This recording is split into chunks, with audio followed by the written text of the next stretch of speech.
I'm just gonna wait until people cross over.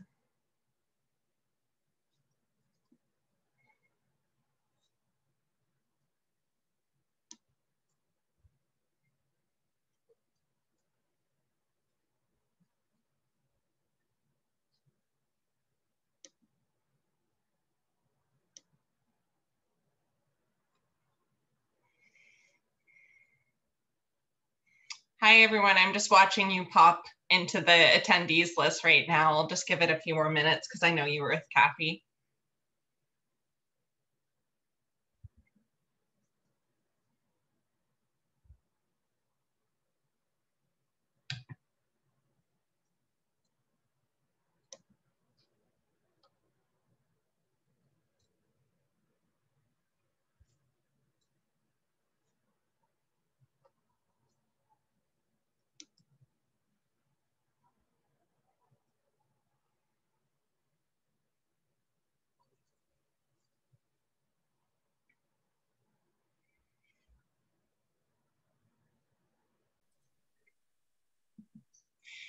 Okay, hi everyone. First of all, I'm starting all of my presentations with huge thank yous. Maybe you'll get bored of them by the time you've seen all four, but it's been a crazy year. Selling even a single book, there has been so many more steps and so much more effort involved on your part.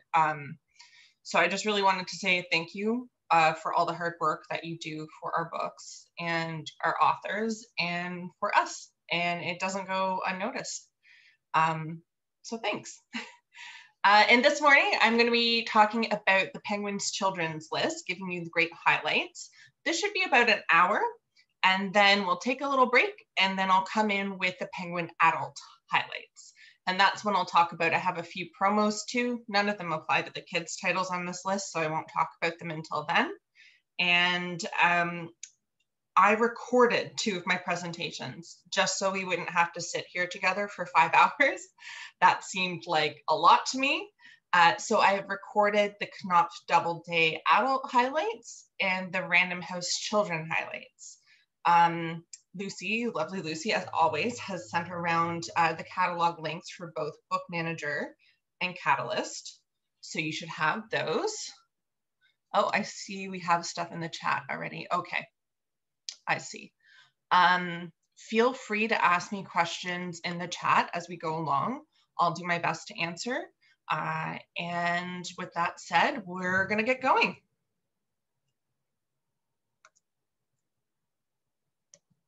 I would think we will. Okay, yes. Starting with board books. This year, you all know, of course, we had the very unfortunate passing of Eric Carle. Before he passed, he had actually written this board book. And basically what we have is a lovely snowy caterpillar story.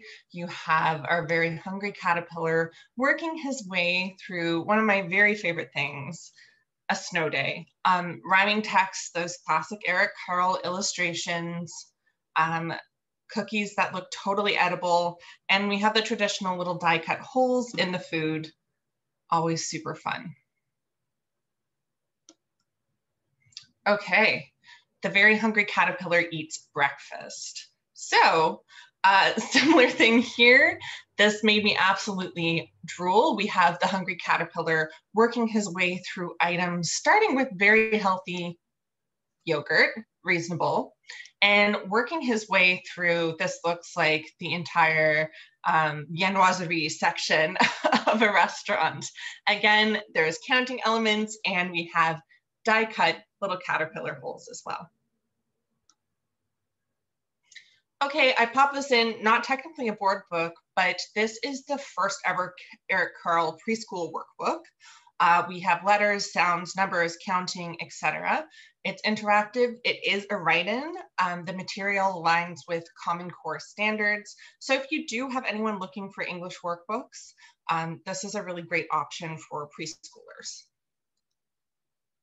We're going to move on to picture books. All right, Tomatoes for Neela. This is absolutely gorgeous.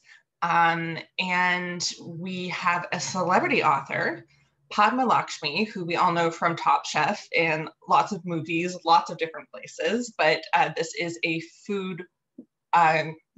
food-focused book. And then Padma's illustrator is Juana Martinez Neal, who has won the Caldecott, and no wonder, because these illustrations are beautiful. Basically what we have is the story of a young girl and her ama, her nanny, who they like to make food together, and they are exploring the market and what's around them, the taste of different things, and they talk about heirloom tomatoes and the idea of passing seeds down for generations and generations. So not only are you talking about different foods and different cultures, it's kind of that idea of sustainable foods too. And I have to show you these illustrations. They're just gorgeous. So there we have her with her ama in her kitchen. And you have a picture of her grandmother hanging back there. Her grandmother is the one who gave them the seeds. And of course, you have her dreaming of wonderful flavors. There's scenes where they walk through a market. It's just absolutely beautiful. Oh, I'm gonna go back there. Next up, we have Amanda Gorman. I don't have to introduce Amanda Gorman to you, probably. She is the National Poet Laureate in the US, the Youth National Poet Laureate, sorry. And of course, she gave her amazing The Hill We Climb poem reading at Joe Biden's inauguration, which is how we all got to know her. This picture book was in the works even before that, but definitely her profile has grown since then. Really, it's written in her signature kind of loose rhyming text, and it's encouraging kids to make change within their world. All right, Better Together. This one is so sweet. So Amy Robach is an anchor on Good Morning America, and her husband is a public figure as well. I don't think he's a news anchor anymore. I do believe he's on HGTV or something like that. And this is basically a story about a blended family, inspired by her own blended family. We have the squirrels and the chipmunks, and one night they're out in a storm, and they find shelter within the same tree. And of course, the kids get along great. They run around together. They have a wonderful time. But eventually, they have to compromise their rituals. So we see here, they're upset because they're having rainwater. And, you know, the chipmunks always have dewdrops in their burrow. That's not how they do things there. Or they're eating mushrooms. And usually they have berries for breakfast. So actually really common things that you might get with a blended family, with step siblings, issues you have to work through. And of course, eventually it works out for the best. I'm Trying to Love Garbage, Bethany Burton. I really love Bethany. She writes these wonderful educational kids books. They remind me a little bit of Elise Gravel, but more text heavy, I would say. And in this one, she is talking about trash and recycling. So there's some amazing gross out moments, but there also is history in there. She talks about the history of trash. Let's see, I have my first illustration. Of course, this is all narrated by garbage collecting animals, or, oh my goodness, scavengers. There we go. I was going to say raptors, like the vulture is, but no, or scavenger animals. We have mushrooms, we have rats, we have dung beetles, we have bacteria, and they're narrating this whole story for the kids. So we go through the history of trash, which is amazing. We find out what the ancient Greeks did with it. We find out what we learn from ancient trash today and our own practices. Of course, there's an environmental bent to this as well, talking about how we can reduce our trash and turn more to recycling. There's a nice interactive element as well. You can see there, it says, let's grab the page and use it to wave the smell away. Really wonderful, not just for classrooms, but for any curious kid. If you have a kid who asks you questions all the time, what kid doesn't? This is a great book for them. Nina, this is absolutely gorgeous. This would be an amazing gift book, not only for a kid, but for a picture book collector or a jazz fan in your life. It's the story of Nina Simone. and it's illustrated by Caldecott Honoré, of course. And basically, it's a story of how Eunice, which is Nina Simone's given name, grew up to become Nina. And I didn't know this. I learned from this book. She, as a child, was a classical musician. She performed in Carnegie Hall. And you can see here, this is a real incident where she was performing. Her parents sat up front so they could see her hands and were asked to make room for a white couple. And Nina was tiny and she just stopped playing because her parents get up. And that kind of became her first act of protest because she stopped the show until they sat down again. And it's also about her introduction to jazz, to blues, and learning the music of the people and becoming this voice for protest. It's just gorgeous. One of my absolute favorites on this list for sure. Gladys the Magic Chicken, on the total other end of things, from very serious to silly. This is from the author of Dragons Love Tacos, and then you have the illustrator of The Legend of Rock, Paper, Scissors, which is one of my nephew's favorite books right now. And it is all about a chicken who might be magic, kind of, but probably isn't. Basically, we have this chicken named Gladys, who is found, she's kind of like the Forrest Gump of chickens. She's in all of these important situations and scenarios all the time. And the positive outcomes are usually attributed to Gladys, whether she had anything to do with them or not. So you have her being passed from situation to situation. And here we have a princess writing a song about her, a ballad that becomes very popular. And the whole thing is Gladys really magic? Or is she just in the right place at the right time?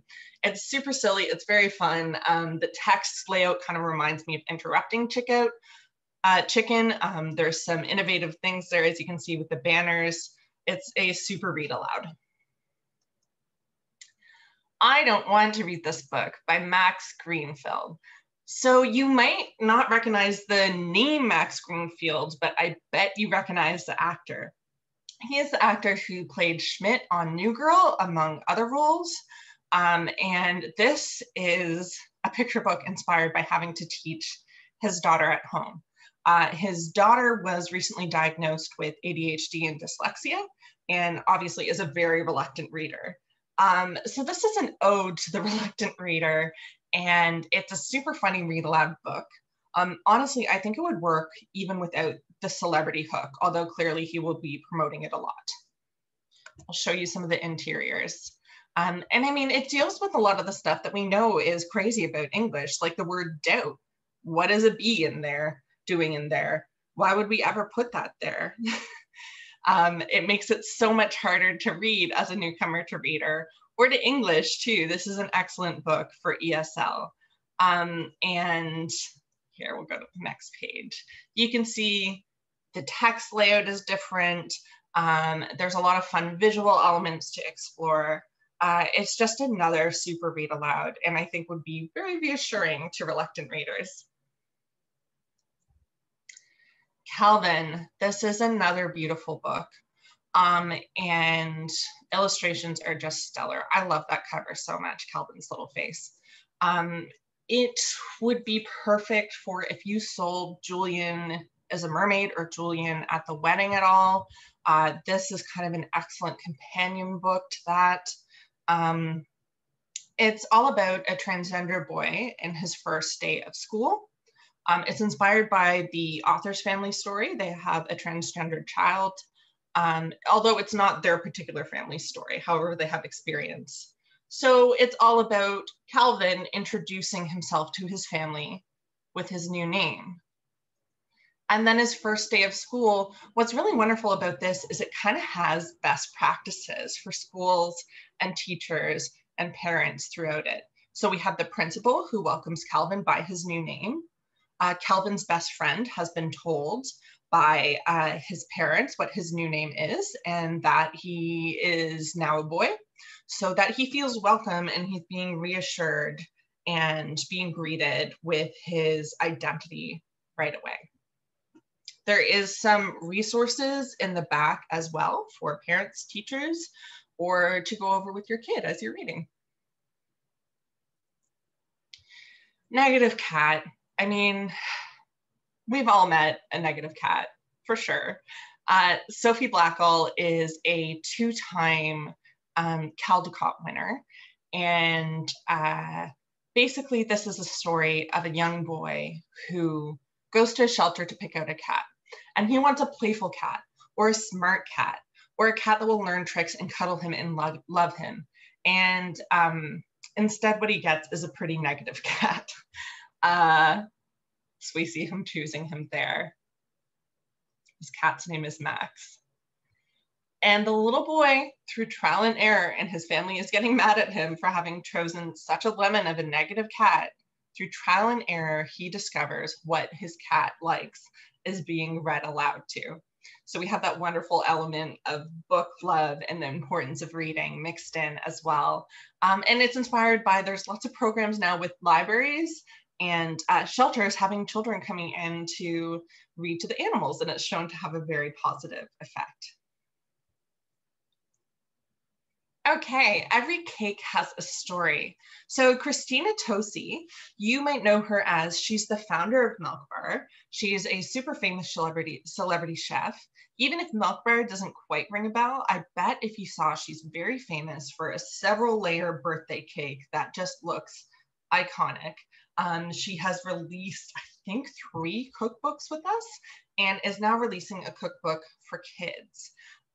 So this is the story of a girl who wants to create something, who wants to cook something really joyful, which is what Christina Tosi is all about. And it's the journey of taking ingredients, mixing them together, and making what you see in your head real. So we don't have any illustrations on that on the front, but you can rely on it being super colorful, and it will have a recipe at the end. A walk in the words. I love the illustrations in this one. I love the concept on this one. It is, you can see, blurred by Jacqueline Woodson, who wrote Red at the Bone. She grew up being not necessarily a reluctant reader, but a slower reader, just someone who was a bit slower in processing the information and came to it a bit later as well. So this is Hudson Talbot, the author illustrator. This is his story of growing up as a child and finding words very difficult. It's not that he didn't want to read, it's that he just was a different kind of learner. I love the representation of anxiety when it comes to learning throughout this. You can see he's kind of sheltering in his notebook from a storm of words. Eventually, with persistence, he realizes slow reading isn't a bad thing. He is really absorbing and retaining the information. And I love this, at the end, you have a slow reader's Hall of Fame. So you can see Albert Einstein's up there, Babe Ruth, Leonardo da Vinci, people that you could never argue weren't smart. And then we see him slowly dismantling the wall of shame, and slow readers are just savoring the story. Goodnight Ganesha, gorgeous illustrations on this one. It is a celebration of a bedtime ritual of 2 Hindu children as they go to visit their grandparents in India. And the illustrations on this, my God, the detail, you can see, it's just gorgeous. It's kind of like a really amped up Goodnight Moon. So excellent introduction to another culture, or reaffirmation of culture. If you have any Hindu shoppers or children or families on your list. And we have the bedtime ritual, we have certain prayers, we have certain house rituals, food rituals, etc. It's just a gorgeous book, and I love these illustrations. My love for you as always. So, ding, ding, ding, this is a Montreal author. Jillian Z currently lives in Montreal. And this is such a cute, wonderful book about describing love to a kid. I mean, I remember as a child asking, like, how much do you love me? What way do you love me? You know, all those really bothersome questions. And the way that the mother in this book decides to explain how much she loves her child is they're making supper together. And she explains, my love for you is warmer than tea. It's sweeter than dates. It lasts longer than something. It's just a really beautiful book. The illustrations are great, and a local author to boot, sorry. There we go. Sometimes love is quiet like a simmering broth. Very poetic. We have an ABC of feelings. This is just a really great introductory guide to feelings with an explanation on each page as kids are learning their letters and also learning to identify what those feelings are that they're having. So we have A is for anxious, feeling worried. B is for brave, being afraid of something and doing it anyway. We have a continuing character throughout, which is great. And those illustrations are just adorable. Love is Here by Mike Malbrough. This would be a really wonderful bedtime story. It's kind of soothing. It's all about a kid's magical journey in search of love. We have in the comparative titles there, Matt de la Pena. I think that's a great comparison. Basically, we have a little girl who's going on a journey to find love and what love is. And then of course, finds it in front of her in the form of a friend. This one is a little less text heavy too, so it would be great for beginner readers.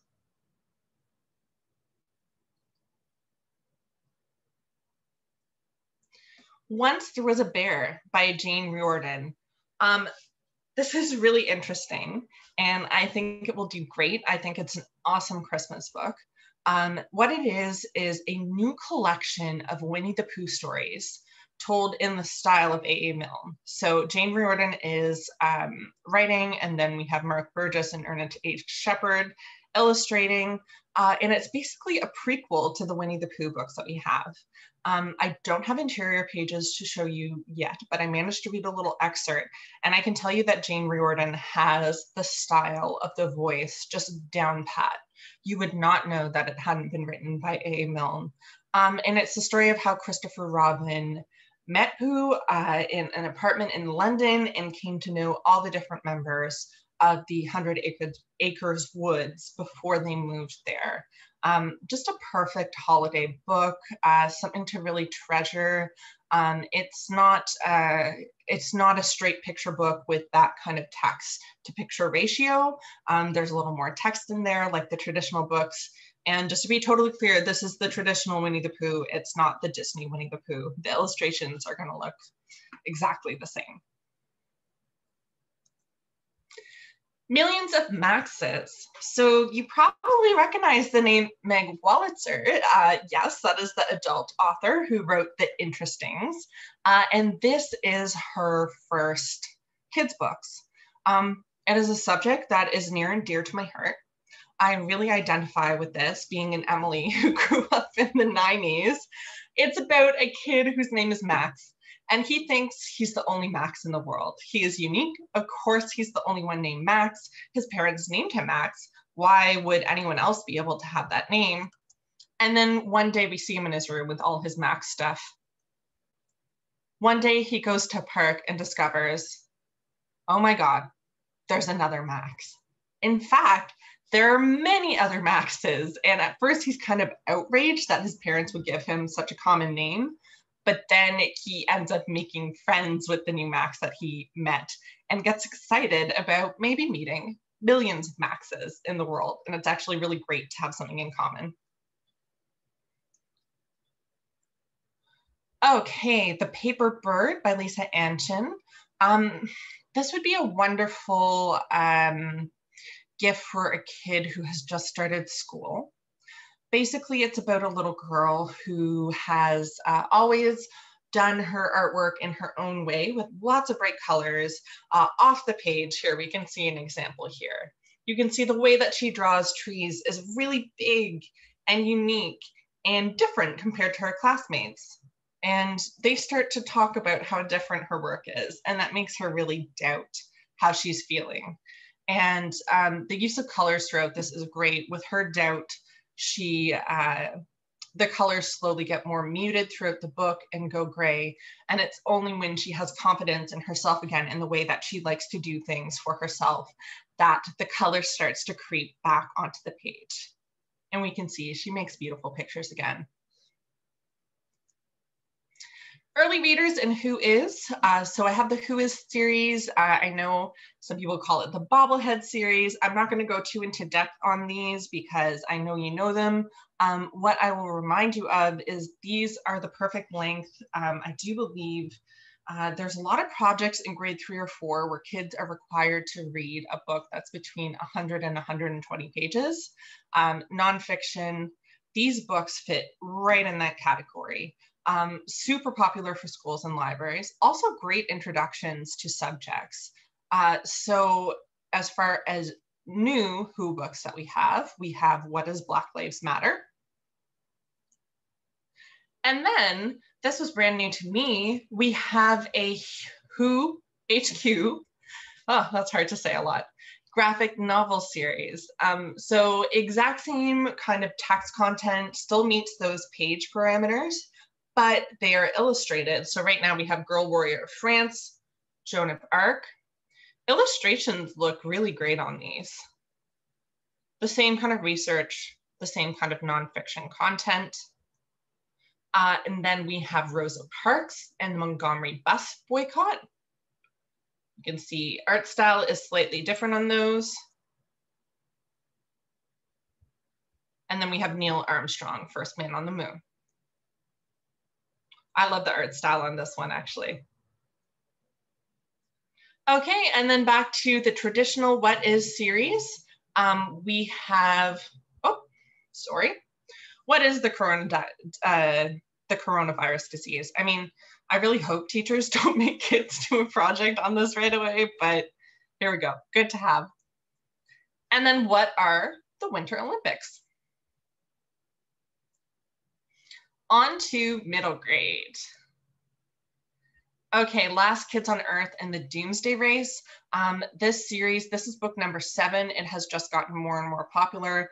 Quick overview for you. I'm sure you've had these books before. He's one of the top 3 middle grade authors in the world in terms of popularity. I mean, if you haven't brought this series in yet, please do. It is paper overboard, price is great. There's some illustrations in there, but it's not fully illustrated like a Dogman would be. But basically we have kids who are fighting the end of the world monster apocalypse from their treehouse. This is book number 7. It's now a super popular Netflix series. Definitely pick it up if you haven't already. Okay, so Bracken Beast. This is a follow-up to Kate Alice's Marshall book last year for 13s. So the plot of 13s is every 13 years, 13 13-year-olds in this small town disappear. In that book, we have 3 friends who manage to defeat the force behind that. But in this book, they learn that there is a new force in town that they need to defeat. It's really lightweight horror for people who want to be scared, but just a little bit. Maybe for those who are a little too young for the kind of gore and big jump scares of Stranger Things. And 13s did really, really well. There we go. We have 13s now in paperback. So if you wanted to give it a chance, bring the paperback in. It really is one of my favorite middle grade books that I've read in the past few years. The Bookshop of Dust and Dreams. I mean, what bookseller among us can resist a magic bookstore book? This is a wonderful story about basically a time-traveling family-owned bookstore. They live in World War II London, but the people who appear in their bookstore and their bookstore kind of travels to people who need them most are from like Elizabethan England. They're from the future. They get celebrities coming in. They have Marie Antoinette who makes her way in looking for a specific book. So you have that wonderful kind of historic and future element of it, but you also have the family who lived there in World War II London during the Blitz. And basically our main character, when she has a friend who dies, she wants to use the bookstore to go and save them. And it's kind of her struggling with whether or not she should do that. How to find what you're not looking for. I mean, this is from the super mega award winning author of The Night Diary. She won the Newbery and a whole bunch of other stuff. So this is a book basically about a family being torn apart by their own biases. It takes place after the Loving verdict, which allowed interracial marriages in Virginia. And the main character, her older sister, they're a Jewish family, and her older sister marries an Indian boy. And they kind of have to face their own prejudices, their own biases, and how they also face anti-Semitism from their town. So how hypocritical are they being? It's a real, I mean, she writes really wonderful, deep, meaningful middle grade fiction. This will win awards again. I'd say it's definitely one of the top middle grade books for not only the season, but the year. What about Will? Ellen Hopkins. Ellen Hopkins is another author who writes these kind of heartbreaking, meaningful, deep books for kids. She usually with her books makes the New York Times bestseller list. There's a lot of muscle behind this in the States. We're going to have marketing and publicity support in Canada too. This is another one of the biggest middle grade books for the season / year. This is basically it's a novel in verse. It's about two brothers who are supporting each other through a very hard time. And what the younger brother doesn't know is that his older brother is actually facing an opiate addiction after going through a sports injury. It's really moving. We've had great reads on this. And then at the same time, we're releasing Closer to Nowhere, Ellen Hopkins. This has been out before, but we're releasing it in paperback. This is all about a boy who moves in with his aunt and uncle after his parents die in a car crash, and it deals really, really well with PTSD. Clarice the Brave. I'm gonna take a sip here. So, I mean, who does not love a wonderful rodent adventure story? This is from the author of The Unwanteds, which was another bestseller. I love this concept. We have two mice who live on a ship together that is going to the New World.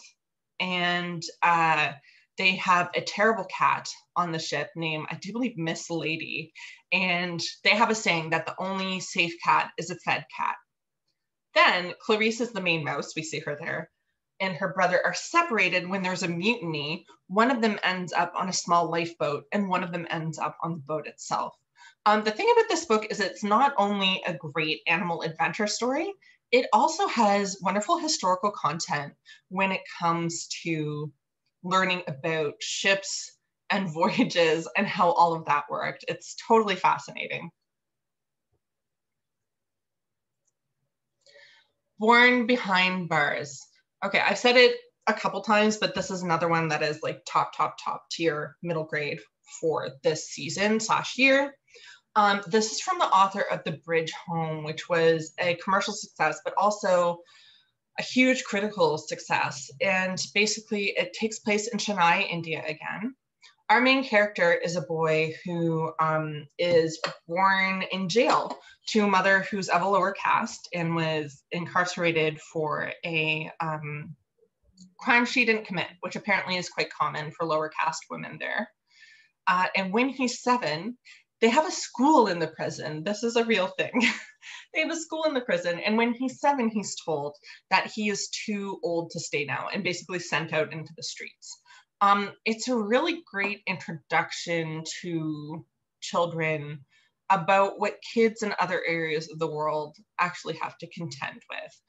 Just not part of life that we think about a lot. He is taken in by an uncle who tries to sell him. He ends up living with several street kids and is determined to get his mother free. I mean, there are parts that will definitely make your heart ache, but you just love the kids so much. And there's wonderful uplifting parts as well. On to young adult. Okay, so this is classified as young adult, so I have to pop it into the kids presentation. But do not only shelve this in your kids section. This is Amanda Gorman's full collection. So we had released just The Hill We Climb earlier this year. This is The Hill We Climb plus her full poetry collection. I already talked about Amanda Gorman earlier on. Don't need to talk about her too much again. I just don't think we should underestimate the interest in this. There already are a lot of pre-orders for this book.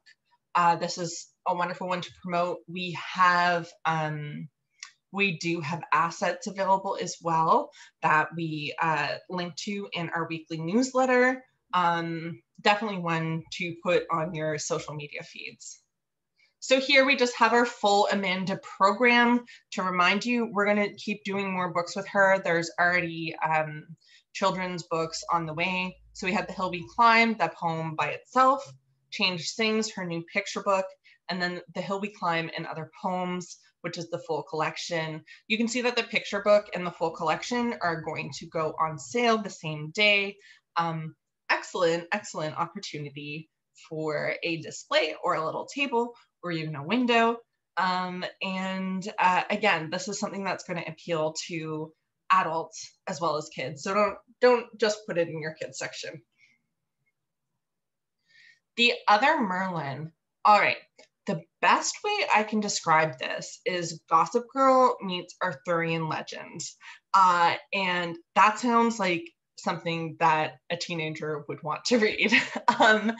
Basically, we have the story of a young woman who's a wizard who comes to court and disguises herself as a boy. And of course, we have all sorts of hijinks that ensue. You're meeting the most famous character from Arthurian legend as teenagers. There's a lot of humor throughout as well. They compare it to, I mean, I don't know if you remember the Heath Ledger movie, Knight's Tale. I would say it has that same kind of modern sensibility with the knights setting. And we've been seeing Arthurian YA fiction work quite well. We have another series on the Random House side that started with the Guinevere Deception, and it's been going really well. So this is the start of a new series. Robin Schneider is a best-selling author. Her last book was The Beginning of Everything. How it all blew up. Ooh. So this is a YA book that has wonderful LGBTQIA content, and they compared it to Simon versus the Homo sapiens. Basically, we have our main character who, he's a young Muslim man, and he knows he's gay. And he knows that coming out to his family, he always knew that it was going to be a mess, but it's even messier than he thought he was. And he sees his only option is to run away to Italy and to live his new life there. But when he arrives and lives like that for a while, he starts to question if he really is living his life. So this had been out in hardcover before, but I absolutely think it has more life as a paperback. It has a wonderful new cover. The story is just great. It's diverse. I would highly encourage you to bring it in. Beasts of Prey. Okay, so this is probably the book that I felt the most excitement for when we were talking with all the US publishers on the launch. It basically is all about monsters, magic, and myth. It takes place in a fictional African country. Ayanna Gray is a Nigerian author. And basically we have two teenagers who become allies in order to hunt. There's been a mysterious creature that has been hunting their homes in their village for hundreds of years, and they finally decide together they're going to band and go into the jungle and hunt this demon. There's monsters, there's magic, there's a lot of mythology worked in, which is always what draws me to these YA books, is you get to learn the stories of another culture as well. And there's some romance thrown in there as well, although I'd say it isn't one of the main plot points. If you take a peek at that print run up there, it's 250,000 in the US. This is going to have a lot of muscle behind it. I think it's perfect for indies. I would definitely bring it in, even if you're only bringing in a couple YA books. Then we have The Corpse Queen. I could not resist this. I think it has total adult crossover as well. Basically, we have a historical romance about the practice of, in the 1800s, when you would have grave robbers dig up corpses to sell to medical students. So you have this young girl who is orphaned, and she's sent to live with her aunt. She doesn't actually think that this aunt is a real person. She's like, I've been sold as a maid to someone. Turns out her aunt is real, and she wants her niece to help steal bodies. As an aunt, I don't know that I would ever enlist my niece in that, but here we go. It's just one of those historical fiction pieces that, it's not something that's been written about a dozen times before, and it's written for young readers. I would say 14 plus on this one, and there's also a romance element where we have this young woman who is helping sell corpses to medical students, and wants to become a doctor herself, and is falling for one of the medical students, but is really held back by her station and class system. Okay, The Righteous, Renee Adier. So this series is coming to an end. This is the finale. I do believe there have been 3 books so far. And just a refresher about this series, it's the Beautiful series, and it takes place in a somewhat vampiric New Orleans. So just flagging the end of the series here, again, look at that print run in the States. You can see it's huge here. It hasn't been as big in Canada, but it still has done well. And then The Royal Ranger, Escape from Falaise. This is another series. This is book number 5. I do believe it is the end of the series. This is a Ranger's Apprentice series. This is also taking place in a semi-Arthurian world. Kind of has Tamora Pierce vibes. We have heroes. We have sword fights. We have magic. You can see from the cover, we have archery. So this is the newest chapter in that series. And then we have book number 4 now in paperback as well. Okay, Chasing the Truth, a young journalist's guides to investigative reporting. Now, I know YA adaptations of adult books, I feel, don't always work the best, but this is an adaptation of She Said, and the way it's been modified and adapted and changed for younger readers is really, really great and smart and good, and I think works. So it's now Chasing the Truth. And this is by Megan Toomey and Jodi Kantor, who you probably remember are the journalists who broke the Harvey Weinstein story. Now, and that won the Pulitzer Prize.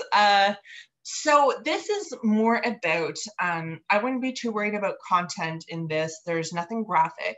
They don't talk about the Brett Kavanaugh hearings or Trump, so it's not too American. It is basically about investigative journalism and the process, and kind of how it starts is, how do journalists hold that power? What's your responsibility with that power? How do you wield it? How do you create change using it? And She Said is going to be a movie soon. I think this is a great classroom resource, but if you have a kid who's interested in journalism at all, this is an awesome nonfiction book. Okay, Everybody Looking. I popped this in because it is in paperback now, but it was a National Book Award finalist last year. It was up for a bunch of awards. You can see from the blurbs, it had all sorts of love. It was a beautiful read. Basically, it's about a young woman who is in her first year of college and begins to come to terms with her sexuality and also the father that she never knew. Darius the Great Deserves Better. This is now in paperback as well. Darius the Great is not okay was so wonderful. That was kind of the story of Darius's coming out. In this book, he has the life that he thought he wanted. And when he's living it, he's kind of questioning, do I want more? Do I deserve more? Is this actually what I should have been aiming for this whole time? Dark and Shallow Lies. So this is brand new in hardcover. So we have been seeing The Good Girl's Guide to Murder just take right off. That whole series. I present the finale of that series in my Random House Children's presentation.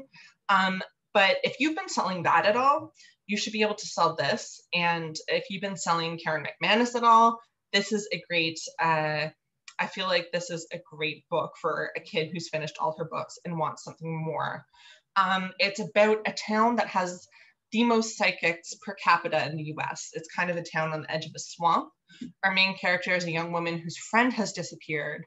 And what she doesn't understand is how her friend could disappear and no one knows anything in a town that is packed full of psychics. So she begins to investigate the swamp and those around her and realizes that pretty much she can't trust anyone that she thought she could. So, I mean, there's some supernatural elements in there as well. Also some investigating, sleuthing, nothing too graphic, really excellent YA. A Sky Behind the Storm. This is a finale now in paperback from the very well-loved Ember in the Ashes series. And then we're on to graphic. So, I mean, I'm sure you've all seen this. What we've seen spikes in throughout the past 18 months, we've had a huge demand for graphic novels. And I actually have had booksellers specifically ask me for graphic novels that are a family read, that everyone can read all together, and that are appropriate content-wise for that. So Penguin does a great job with those kind of graphic novels. We're definitely putting out more in response to that demand. So we're going to start with some young reader series, starting with Cookie and Broccoli, who this is a first in a new series of early reader graphic novels. 2 are coming out simultaneously. Basically, it's a story. It's of 2 friends who are very different. They say they're as different as peanut butter and cheese. Not a great combination, in my opinion, who are starting school together. And they start a shy friend club because they're very shy. And they discover that they love each other and they have a really comfortable friendship in one another, and are able to make other friendships that way. And this one, Cookie and Broccoli play it cool. They're dealing with kind of peer pressure and pressure to be one of the cool group in school, but in a very elementary school way. And then the other book is Cookie and Broccoli Ready for School. This is their origin story, how they first meet. And in terms of reading level, I would say this is maybe a little below Narwhal and Jelly. All right, Archie and Ready. These are super sweet. Has a bit of a lower reading level. I would say for Mo Willems readers, fans of Elephant and Piggy, has slightly more words than that. A nice step up on the way to something with a bit more text per page. These are inspired by 2 stuffed animals. They're very cute. It's paper over board. So in this one, we have friends who are trying to discover what's hidden in a specific box. Hint, it's pizza. You can see the illustrations are very cute. And then the second book, again, these are coming out simultaneously. 2 friends are about to go on a fun day together, but of course they need to find one of the animals' hats first. You can't go out without a hat. There we go. So Naira and the Djinn, this is more of a middle grade read. I don't have any interiors for you yet, but I posted, this is a picture of the author's art style, a sample of what's going to be in the book. It's kind of manga style in terms of drawing, and that's another thing that we've seen a spike of interest in. If you ever want to talk to me about, you think you want to bring manga into the store and you're not sure what, we have some lists for starting a little manga shelf in the store. We've just seen a huge peak of interest in everything manga. This is a boarding school story with a djinn about a young Muslim American girl who has very strict parents. They sent her to a boarding school and a djinn or genie starts appearing to her at night. And then she discovers a friend when she finds another girl has a djinn and genie who's appearing to her at night as well. I think a good comparison would be Raina Telgemeier Ghosts, where we also have that kind of supernatural element, but it's really focused on the kids coming into themselves and their selfhood. Otto, a Palindrama. I have never been more impressed by the text of a book. This is by John Adee, who wrote Go Hang a Salami, I'm a Lasagna Hog, which is the longest palindrome in the world. You can read it the same, backwards and forwards. So this palindroma, every single page is told in palindromes. I'll show you here. We have, basically it's the story of Pip, palindrome, who is going on a journey back home. He is not sure if he's going to be able to make his way back to Mom and Pop. And everything in the city can be read the same forwards and backwards, like Lonely Tylenol, Elite Tile. This is like, I'm just so impressed by all of the palindromes that this man has managed to find. Here, we see some dialogue, right? So Retro Pete Porter, palindrome. Just amazing, so fun, especially for kids at the age where they're kind of getting to understand and appreciate language jokes. Any English nerd would love this. Also great for classrooms. All right, the sleepover. This is kind of like a less spooky Stranger Things. I know I've said that before, but basically we have 4 boys who are dealing with a recent loss, and they decide they're going to cheer their friend up by having a traditional all-night gaming sleepover party with the Doritos, the pizza, the pop, everything. But the friend who's hosting, his mom is a single mom and has to go to work at the last minute, and she hires a new nanny. And they discover that this nanny actually may be a monster who's responsible for the death of many children in their town. And of course, it's up to them to hunt her. So, I mean, there's a little paranormal element. It really is very friendshipy, Stand By Me, all about the 4 boys and the relationships together. Like the art style on this one too. Definitely upper middle grade in terms of reading levels. Okay, Shirley and Jamila's Big Fall. This is such a cute series, and it is packed full of Canadian content. It takes place in a Toronto neighborhood.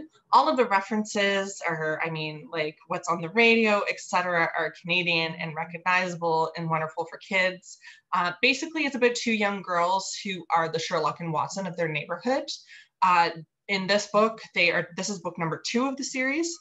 And in this book, they are taking down a class bully who has been blackmailing everyone. There's some friendship issues in there too, like a new girl joins the group and kind of thinks Jamila is weird. It's just a really sweet friendship story. Again, if you have kids who love Raina and want something else to read after her, Shirley and Jamila is a great series that they will also love. Then we have Between Shades of Grey. So, I mean, this has kind of been a cornerstone of kids' historical fiction for the past 10 years by Ruta Septis. And it is the story of basically Stalin and a Lithuanian family who are taken to a labor camp for being political traitors. Our main character is a young girl who is a very talented artist and basically draws everything that she sees, and what happens to her family and what happens in the camp throughout the story. The illustrations are really beautiful.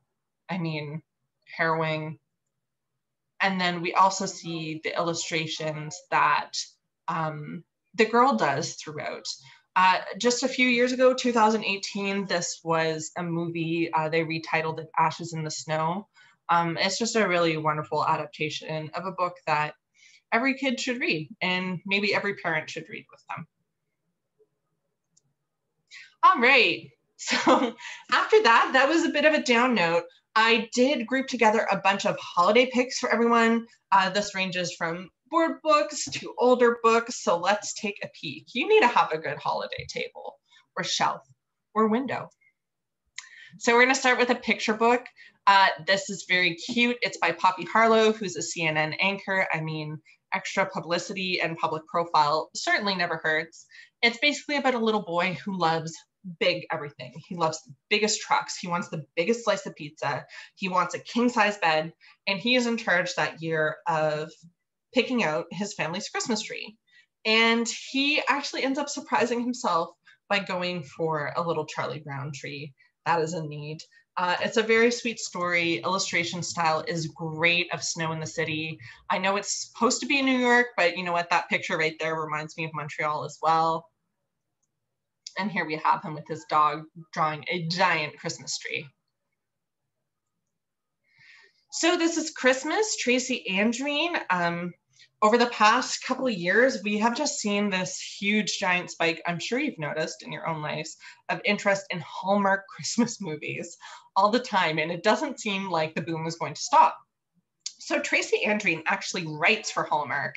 And this book is a Hallmark romance for younger readers. Nothing too steamy in there, just like Hallmark movies. They can only kiss once. They're not allowed to drink in Hallmark movies, same thing here. And it would be similar to Let It Snow, which did quite well last year. Okay, The Legend of the Christmas Witch. So you may recognize the name Aubrey Plaza, of course. She's a wonderful actress, probably best known for Parks and Recreation, but has been and continues to be in tons of other stuff. This is her and her creative partner who have worked on this story together. Basically, I love the way this is illustrated. It's illustrated like a very classic kids fairy tale. It's about Santa and his sister growing up. They were two twins who lived in a forest, and eventually they were separated. She fell under the tutelage of a witch, and he, of course, became Santa Claus. And it's about her search to reunite with him later on. There's lots of fun mythology and folklore kind of worked into this. I love this. We have a picture of her with emperor penguins. I feel like I'm getting my penguins wrong. Maybe those aren't emperor penguins. No, they have the eyebrows. There's something else. I can't remember right now. But the illustration style is really lavish. It's just a lovely Christmas book to have and bring out every year.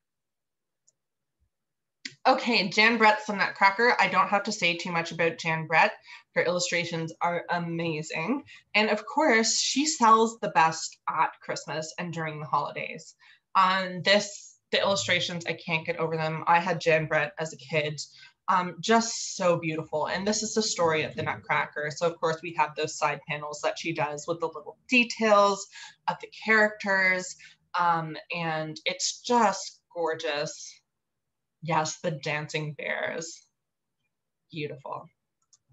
And then we have a little more Jan Brett, The Animal is Santa. This is so cute. This has not been in board book before. It was a picture book before in hardcover. And we basically have the Santas don't believe in Santa for animals until they see an owl doing Santa work. We have those such cute side panels with the little cutouts. I just love Jan Brett. All right, big news. So this is definitely top title for the holiday. We have Green is for Christmas with the crayons, Oliver Jeffers and Drew Daywalt. I mean, the crayons, they sell so well.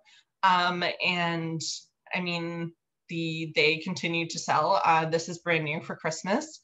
And basically what we have is we have the crayons arguing over who the real Christmas color is. So here you have green is for Holly. We can see red is very upset. And then we have red is for Candy Canes. He's very smug about that. And we have this war between green and red throughout a bit. And then of course, you know, gold and silver and blue, and everyone chime in and they realize all colors are for Christmas. It's just a perfect mix between sweet and sassy. This should be right up front during Christmas time. Classic crayons. Santa in the City.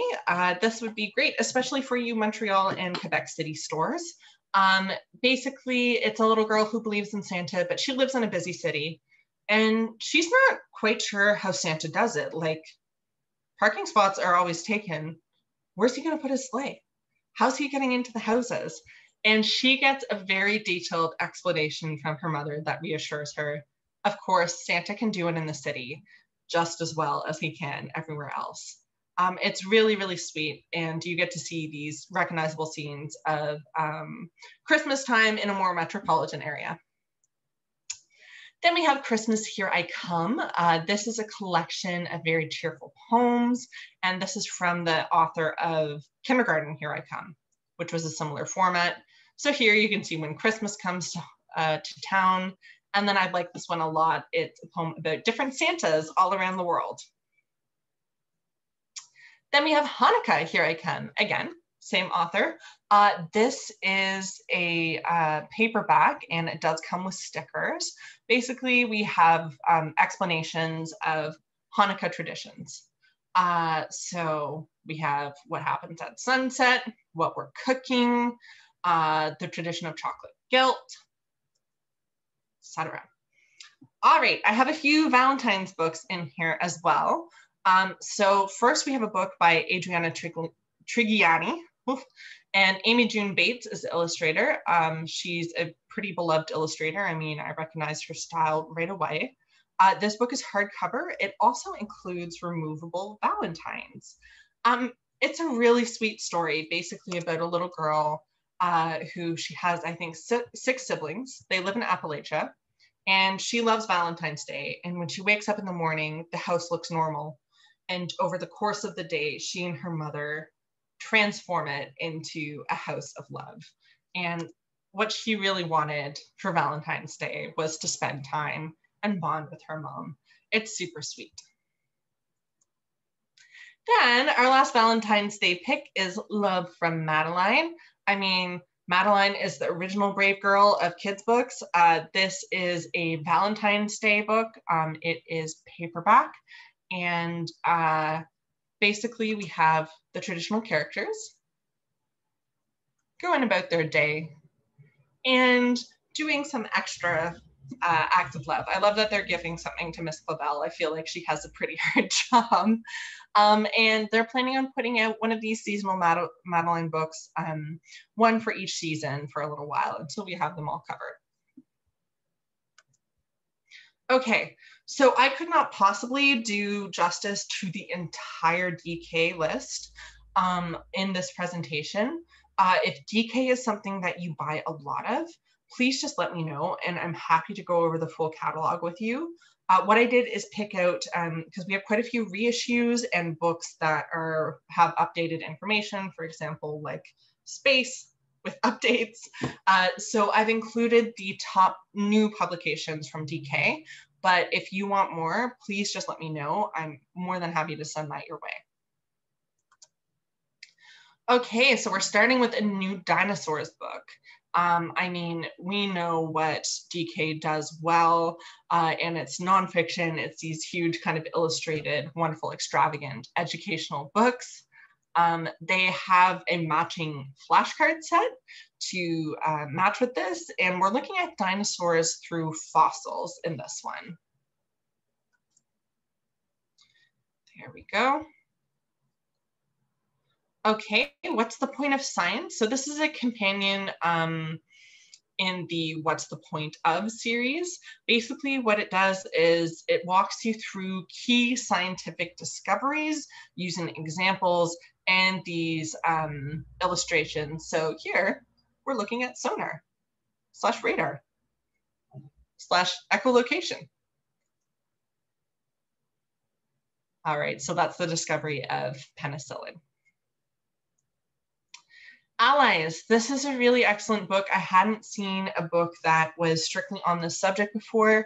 Basically what it is it's a collection of firsthand stories and essays by all these different authors about what it actually means to be an ally and what allyship looks like in practice. I mean, I think it can be a pretty nebulous concept. It's really great to have some of these firm, concrete examples to talk about with your kid. Then we have Nature's Treasures. Another, I mean, all DK books are for curious kids. This is for an especially curious kid. who wants to know all about the natural world. So what they do is they look at 100 different objects that are found in the natural world and dive into them in depth. So first object we're looking at is birds' eggs. There we go. And there was another photo of a baby ostrich hatching. Honestly, it was a little graphic for my taste, so I didn't pop it in. But you can see you get these really thorough and beautiful and detailed illustrated explanations of what different objects in the world around us are. All right. So that was it for the kids list. I'm just going to check the chat. Okay, hello all. I'm not sure if we have newcomers from the kids section. Unfortunately, I'm sharing my screen. I can't see participants. But if you're having any issues with, I know we were having issues with the Catalyst catalog earlier on, and that should be all fixed now. If you do have an issue, please pop it in the chat. It should pop up for me. And if it doesn't for some reason, if I'm not responding, Lucy, would you mind flagging it to me? Okay. Yeah, okay, great. So we're gonna start with the Penguin Adult list, all of the highlights. I mean, I think most of the same people are on. So I'm not gonna thank you again, but I am thanking the booksellers every chance that I get, because it's been a crazy year. We haven't been able to see each other in person, but I really appreciate the work that you're doing. And I know from talking with everyone that it's been a lot of work. So on to, we're going to do a little promo overview. We don't have a ton for fall 2021. We have our regular indie rep picks. So what this is, just a reminder, it's a 50% flat discount on the attached list of titles. These are all titles that each one of the reps, we're allowed to choose what our favorite read of the season has been. And there's an extra 4% on there to make it a flat 50 for you folks. So I have the Catalyst and Book Manager links here. No worries, after today, I'm gonna send everyone PDF copies of all of my presentations. I recorded my Knopf Doubleday Adult and Random House Children's highlights, just because I didn't think we all wanted to sit here together for 5 hours. So I'm gonna send everyone PDF copies of those, and links to the promos are included there. I'm going to give a shout out to whenever I run past an Indie Picks title today, but of course there are Indie Picks titles on Anika's list as well. And then we have our regular client highlights brochure promo. This is an extra 3% on this. It's a huge list of eligible titles. What I've done is I've linked to, because it's typically across all of our clients. So there's 3 groups of clients: orange, blue, and green. That doesn't mean anything, don't worry about it. It's just the way that we organize it. So across all of these clients that we serve, there is a big list of titles with an extra 3% off. And if you reach 30 units out of all of these imprints, you get that extra 3%. So the promo that I've linked at the bottom is across all 3 of these. So if you look at that catalog and there's 30 books or 30 units that you want to buy from there, you're eligible for that extra 3% discount. It really is worth looking through. All right, so I hope you ate. Oh no, this is actually right before lunch for you folks, because we're going to talk about cookbooks. I mean, not only is fall the season for wonderful smash literary hits, we also have delicious cookbooks. Okay, so our first cookbook, Becoming Sugar-Free, Julie Daniluk, she is best known as like the resident health expert and nutritionist on the Merlin Dennis Show. She is a registered dietitian, and this is all about not necessarily giving up things that are sweet, but weaning yourself off of processed sugar.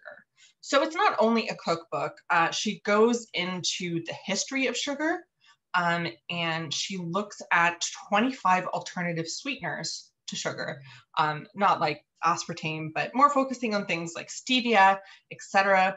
She's best known for all of her healthy cooking books on anti-inflammatory recipes.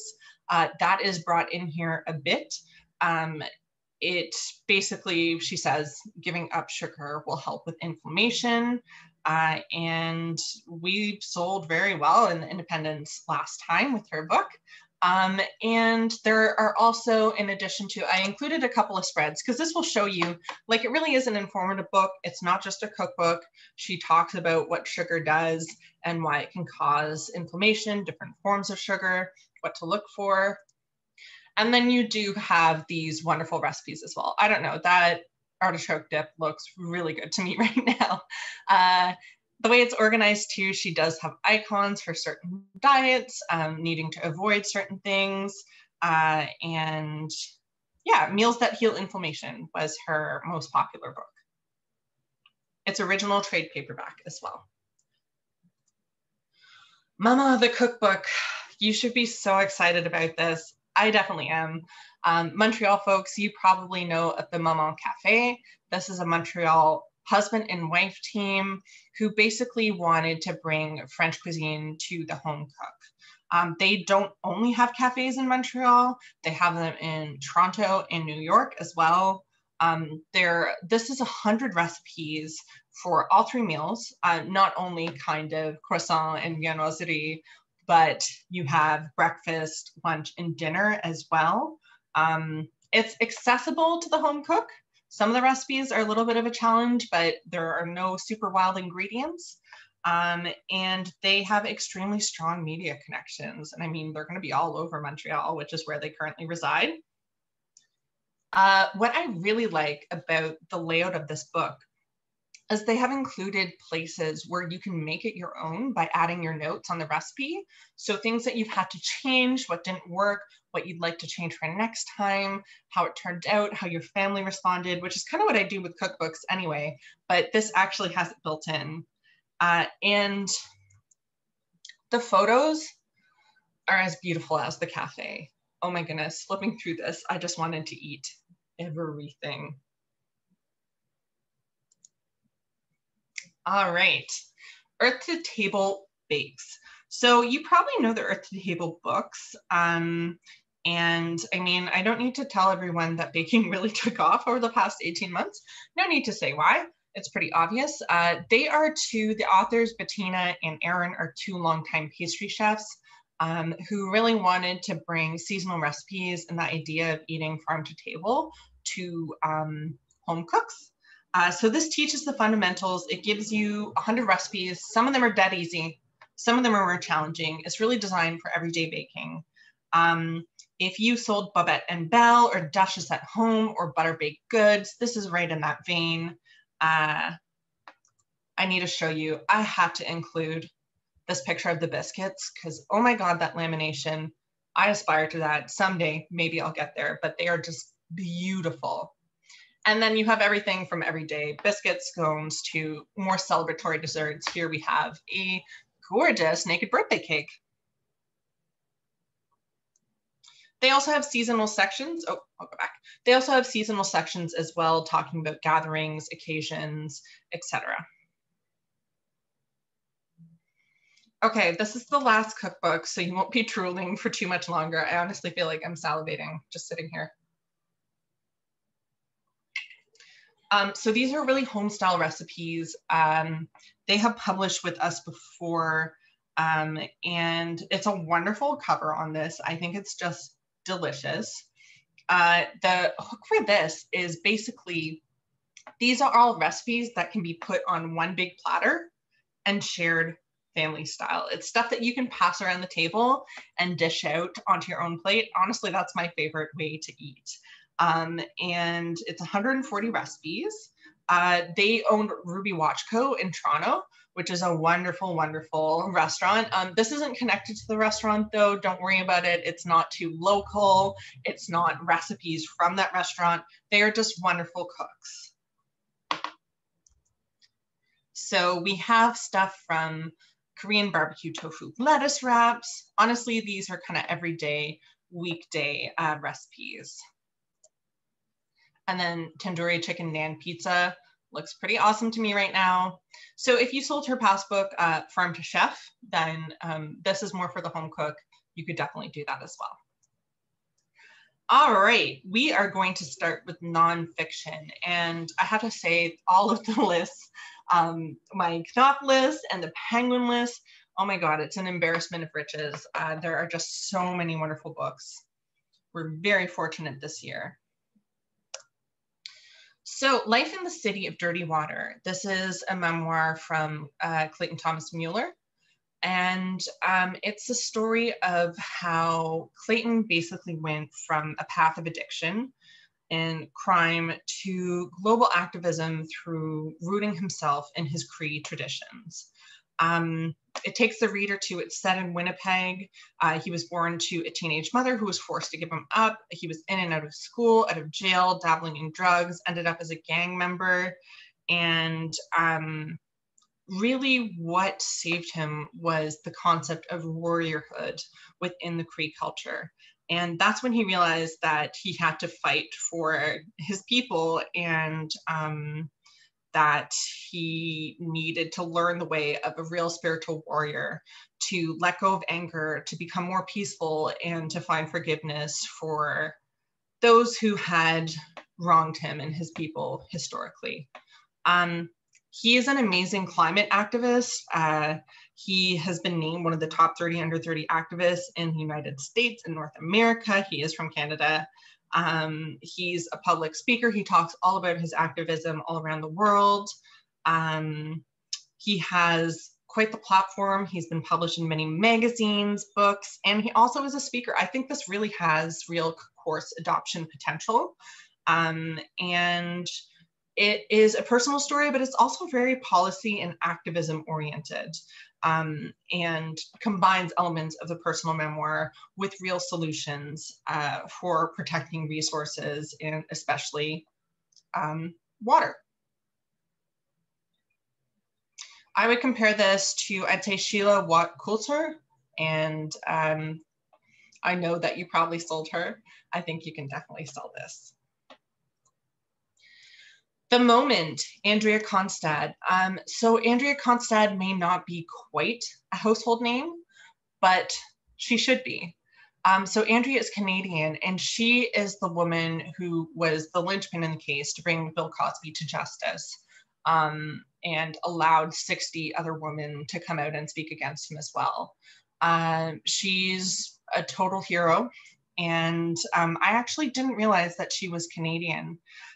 So this goes through everything from the event to how the DA declined to prosecute the case because they didn't want to prosecute against America's dad at first. She took it to civil court, she won, and then had to sign an NDA. And then all these years later, bravely came out against the NDA to speak against Cosby. And right now, unfortunately, Cosby's conviction might get overturned. So his case will be back in the media next year. And this just makes this book even more important. I would compare it to Chanel Miller's book, Know My Name. And it's just, it's a heartrending story, but she's such a strong woman and really amazing. Okay, totally different note. New Mark Critch. I don't need to sell you too hard on Mark Critch because he sells himself. I mean, his book, Son of a Critch, was just so funny about him growing up in Newfoundland. And now this is kind of the best stories from his career as he leaves his small town in Newfoundland and ends up in his early days of productions. I mean, he has, as you can imagine, some pretty crazy stories from who he's interviewed. This is the best stories from his career. He especially loved going behind the scenes and making politicians blush, which who does not like having an eye on that?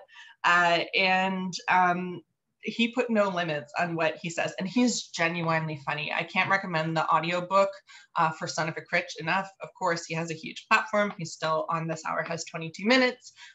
He'll be doing a comedy tour in conjunction with the book release. I've met him before. I've seen him read. Also, nicest guy, salt of the earth. All right, Whisper on the Night Wind. Adam Schultz.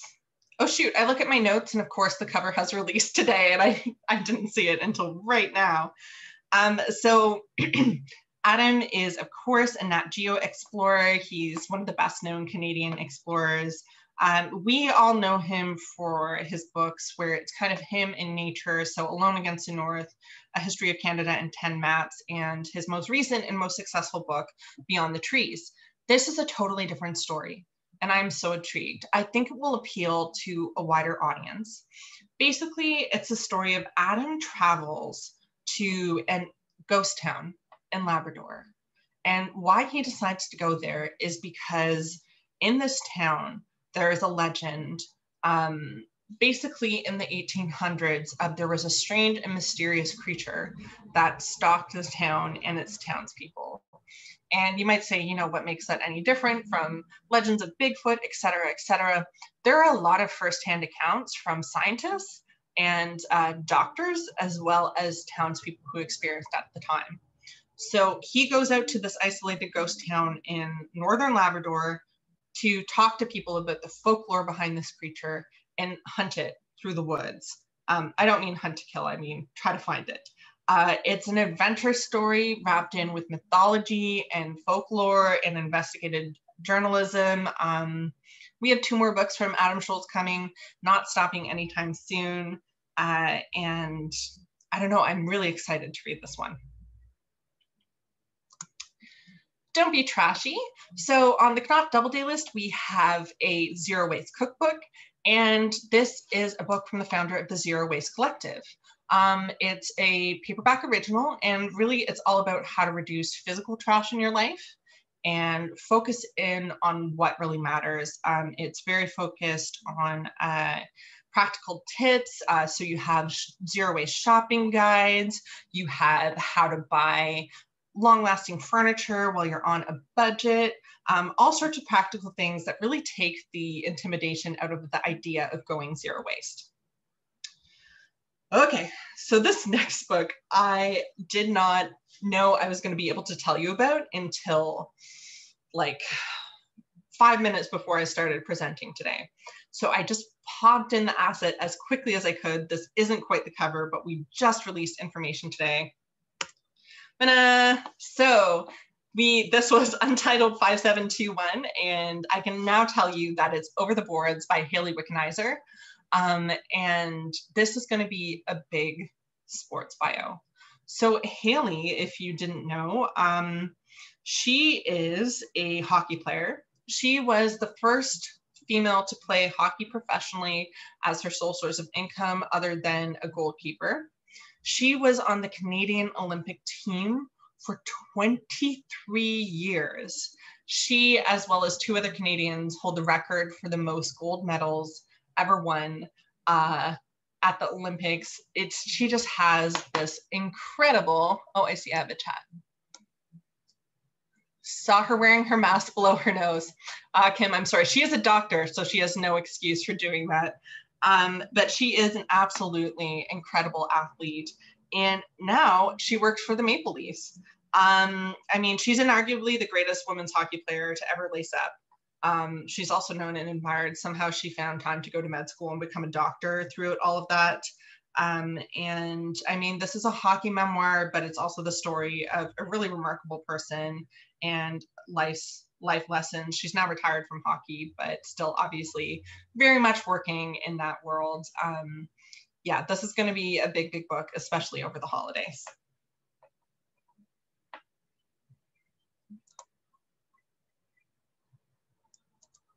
Oh, for some reason, it's not letting me go. There we go. Okay, The Urge by Carl Eric Fisher. I don't want to call this a microhistory because addiction is a much bigger issue than just a small area of focus. This is probably one of the most interesting books about addiction and the opiate crisis, but also addiction in general that I have read. It is an attempt to understand addiction and its treatment over the centuries. So it doesn't only focus on modern day, it looks at past practices. And our author actually is an addict himself, who comes from a family of addicts. So he looked at the psychology of addiction and how we've understood it over time. It's kind of like Gabor Mate's Hungry Ghosts, in the realm of Hungry Ghosts. It's written by someone who himself has been a career-destroying addict. He's a Columbia professor now. He is a doctor practicing in New York, but what I really like about this book is it's not only the history, you don't have those nonfiction elements, you also very much feel like it's a person who is trying to understand himself, and that's what keeps you reading. There's a lot of research in this. He talks about how research into addiction is incomplete and contradictory and kind of relies on anecdotes instead of data. And yeah, it's very smart. It's very wide-ranging. They've already arranged interviews with the CDC on a couple different shows. So excellent nonfiction. Okay, Steven Pinker. I don't need to tell you too much about Steven Pinker. You've certainly sold him before. And generally, Steven Pinker's books, Enlightenment Now, it helped that Bill Gates called it one of his favorite books of all time. Steven Pinker in the past has kind of taken the long view on things. This takes a break from that and focuses on his expertise, which is basically, why do we fall for BS again and again and again as a society? Why do we fall victim to irrational thinking? And what he looks at are the thought patterns that cause the susceptibility to fall for lies, and how we can arm ourselves with different kinds of thought patterns. This is based on an undergrad course that he teaches at Harvard. It's a primer in rational thinking, and his examples, they range from really profound and sad to hilarious. So it's a nice mix of ups and downs throughout the book. Anita Hill, Believing. So this cover is Anita Hill now. And really what brought her back to the public eye was the Me Too movement and the Kavanaugh hearings. So we're coming up on the 30th anniversary of the Clarence Thomas confirmation hearings. Anita has practiced law since then. And this is a story not only of her testimony against Clarence Thomas, but about being a woman in law. She's had a gross amount of harassment over the past 30 years due to her work in law and as a professor unrelated to this trial. So this is her thoughts on how pervasive it is and how to get rid of it. She's an academic. She details her experience, and she really, she really backs everything up and is solution-oriented as well, which saves it from being just so depressing. She is also linked to Chanel Miller here. I mentioned her earlier when I was talking about Andrea Constad, and she will be writing the foreword to her book. Orwell's Roses, Rebecca Solnit. So Rebecca's backlist and frontlist has always sold well in indies. Her last book came out right at the peak of the pandemic and still did amazingly well. And this is an incredibly unique biography of George Orwell, who, I didn't know this, he was a very avid gardener, and it takes a look at him and how he kind of saw the natural world and his work as a gardener as the antidote to fascism. It's beautiful, it's unexpected. This is a indie pick. I see something in the chat there. Okay. No, it's not. Sorry, ignore it. And it's just really beautiful. We've had a couple of Orwell biographies lately, but this one has the most unique take on Orwell, I would say.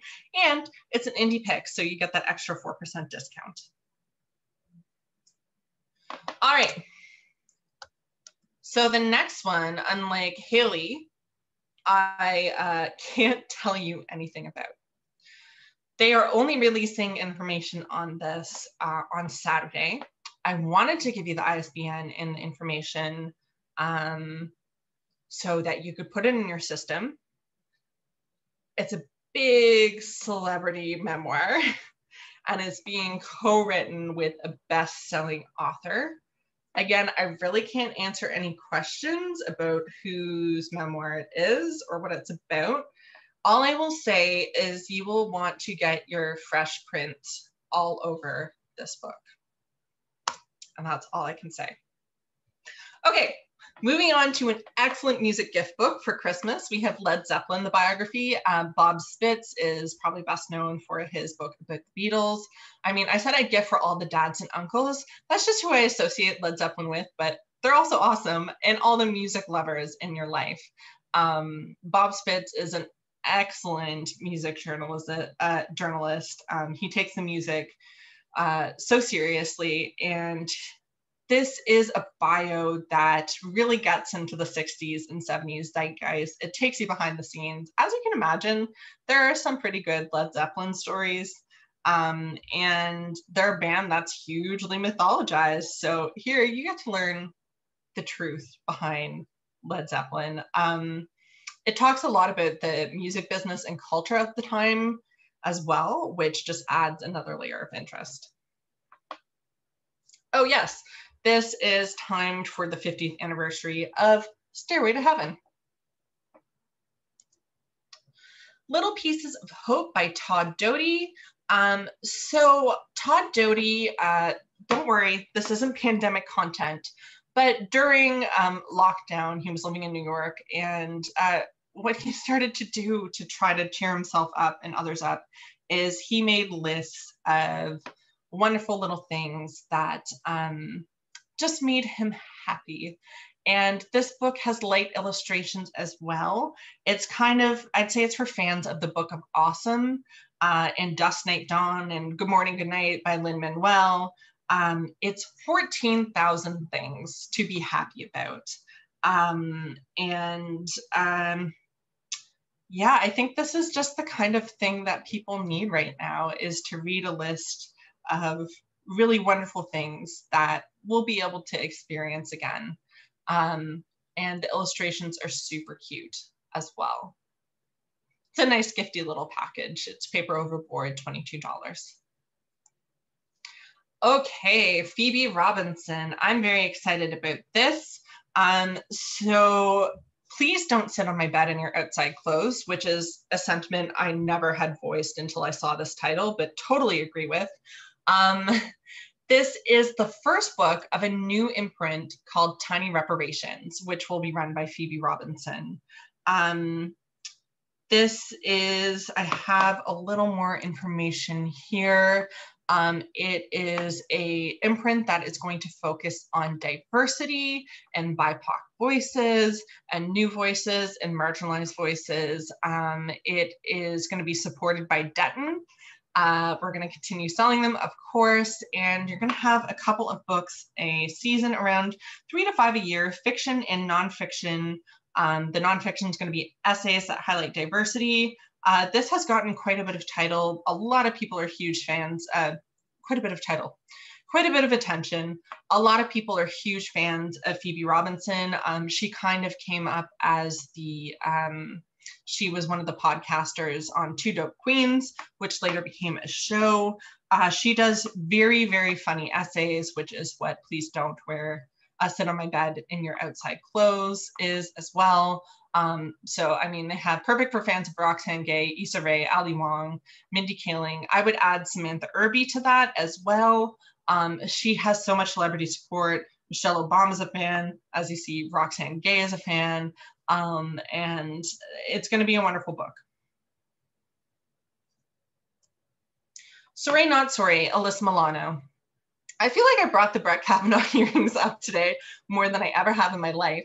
But Alyssa Milano kind of popped into the public eye when she appeared, what seemed to us randomly, in the crowd at the Brett Kavanaugh hearings. But she actually has a long history as an activist and a humanitarian, and she really has the credentials to back it.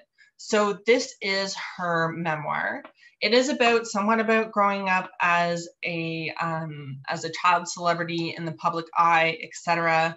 But really, it's mostly about what she cares about, what she's giving her time to, her activism and the issues she thinks really matter. I think the best comparison I put there, it's Brave by Rose McGowan. If you sold that, you can sell this. It feels more like a manifesto than a celebrity memoir. And there's investigative journalism in it too. She is the real deal. The title, Sorry Not Sorry, is also the name of her podcast, which has really taken off. Okay, Mary Roach. We all know Mary Roach, right there, best-selling author of Gulp and Stiff. I love reading Mary Roach. I think maybe she writes more what would qualify as microhistories. I never tire of reading them. I love Stiff. So this book, Fuzz, is all about humans' interactions with nature and how it can all go wrong and how animals perceive humans. I mean, you're going to have that wonderful research, that super funny voice behind her. And of course, she always has media behind her that will bleed over into Canada. Oh, you met Mary Roach. Lucky you. I love Mary Roach and I haven't met Mary Roach. So I imagine the love would only grow. Oh. Okay, Unreconciled, Jesse Wente. You probably know Jesse from the CBC. He's a CBC broadcaster. He is one of their more prominent broadcasters. He is also an Ojibwe writer. And this book, he's best known for, I want to get this title right, sorry. He's probably best known for his We Are Not Your Mascot speech, which was about the representation of Indigenous peoples in the media, specifically Hollywood. So this is his memoir, and it's kind of a manifesto as well. His editor has called him the Ta-Nehisi Coates of Canadian Indigenous people, which is quite the commendation.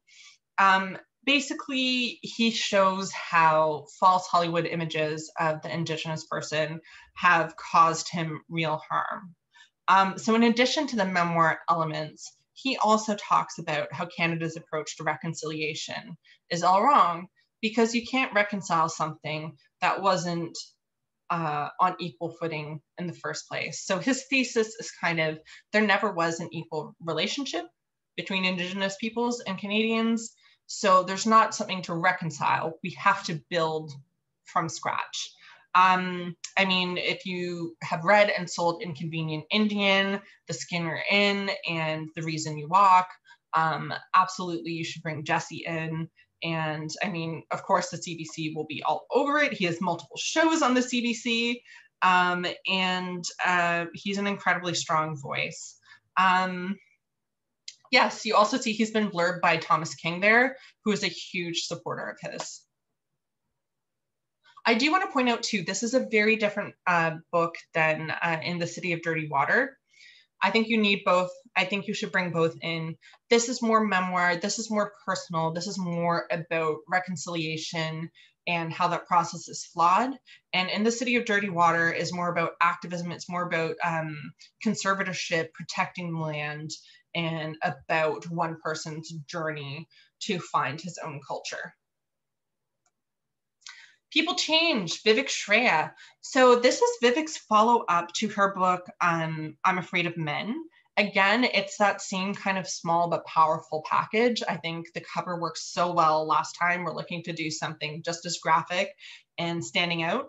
And this is all about reinvention. And honestly, who's better to do that than Vivek? It's about exploring what motivates us, and steering away from what traps us in place, about how transformation inside and out, physical and spiritual, is really what prevents stagnation. You can see it's already been blurbed by Elliot Page, and it's that kind of personal essay that I know I read I'm Afraid of Men in one sitting.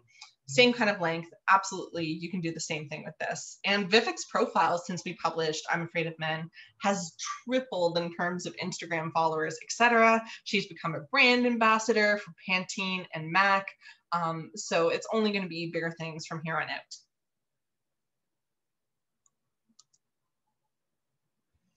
Pluck, Donna Morrissey.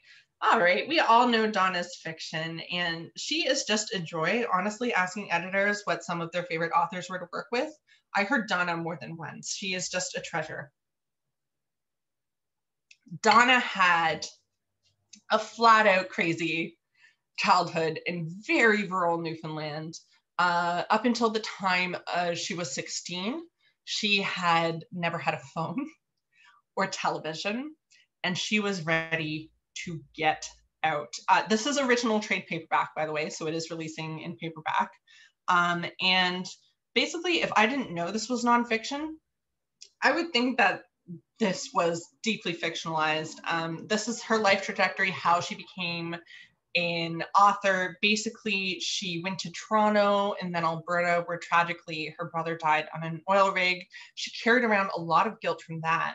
And at the same time, a doctor misdiagnosed her with a terminal illness, which you can imagine as a 20-year-old what kind of effect that has on you. Eventually, of course, it came out the diagnosis was incorrect, but there was a lot of trauma surrounding it. There's a ton of humor in this book as well that she injects into it. She's very charming, and it also deals with mental health and grief and trauma. And I mean, Donna is a perennial bestseller. She is a wonderful author, and this memoir is only going to widen her fan base. There's going to be a lot of CBC attention, coast to coast, and I think it's very of this time. She addresses lots of modern concerns, even when she's talking about a life that, I mean, I feel like it's crazy that she lived it not very long ago at all. Concepcion. This is an American title. It is basically about, written by a journalist. And this is a really interesting perspective on immigration in the States that I don't think is too American at all. It's basically about moving a family and what that risk is worth and whether or not it pays off. The author's family immigrated from the Philippines. And basically what he looks at is their experience in America and whether or not it was worth leaving everything behind. His uncle could have been a pop star in the Philippines, and he is a janitor, a baggage handler in the US. And his aunt is a virulent pro-Trumper and thinks that he's going to save their family. And I mean, there's just so many different family characters in this book that are truly amazing. You can see Gia Tolentino, who's one of my favorite writers, Trickmere is just wonderful, has blurbed this already. And it really questions whether moving to the promised land is all that it's cracked up to be and what it does to a family. This is Riverhead. I mean, Riverhead knows how to promote this kind of author. I put almost all our Riverhead books in here because I just think they are worth taking a chance on, especially with the recent success of things like Where the Crawdads Sing. I mean, I think they've proven that they know what they're doing and they can build a debut author. Okay, on to fiction.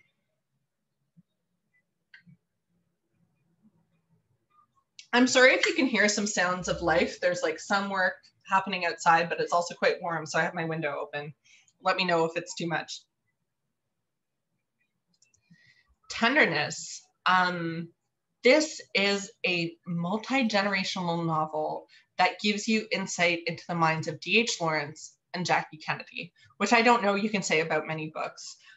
Basically, we open with D.H. Lawrence stricken with tuberculosis in London, and he's reminiscing over the woman who inspired him to write Lady Chatterley's Lover. Then it circles around the Penguin. This is interesting too, history within history. It circles around the Penguin publication of Lady Chatterley's Lover, which was a defining moment in Penguin's history, and the backlash in what countries would publish it and which countries wouldn't.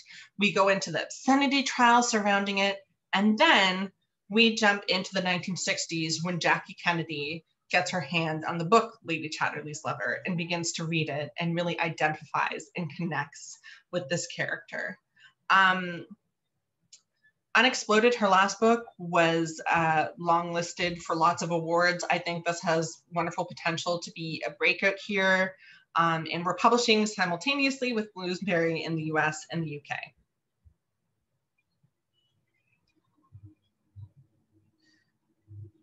Yeah, okay. Oh, sorry. Unexploded was longlisted for the Booker Prize, and her collection in 2017 was shortlisted for the Governor General. So, I mean, she's a critical darling. She should be an indie darling too.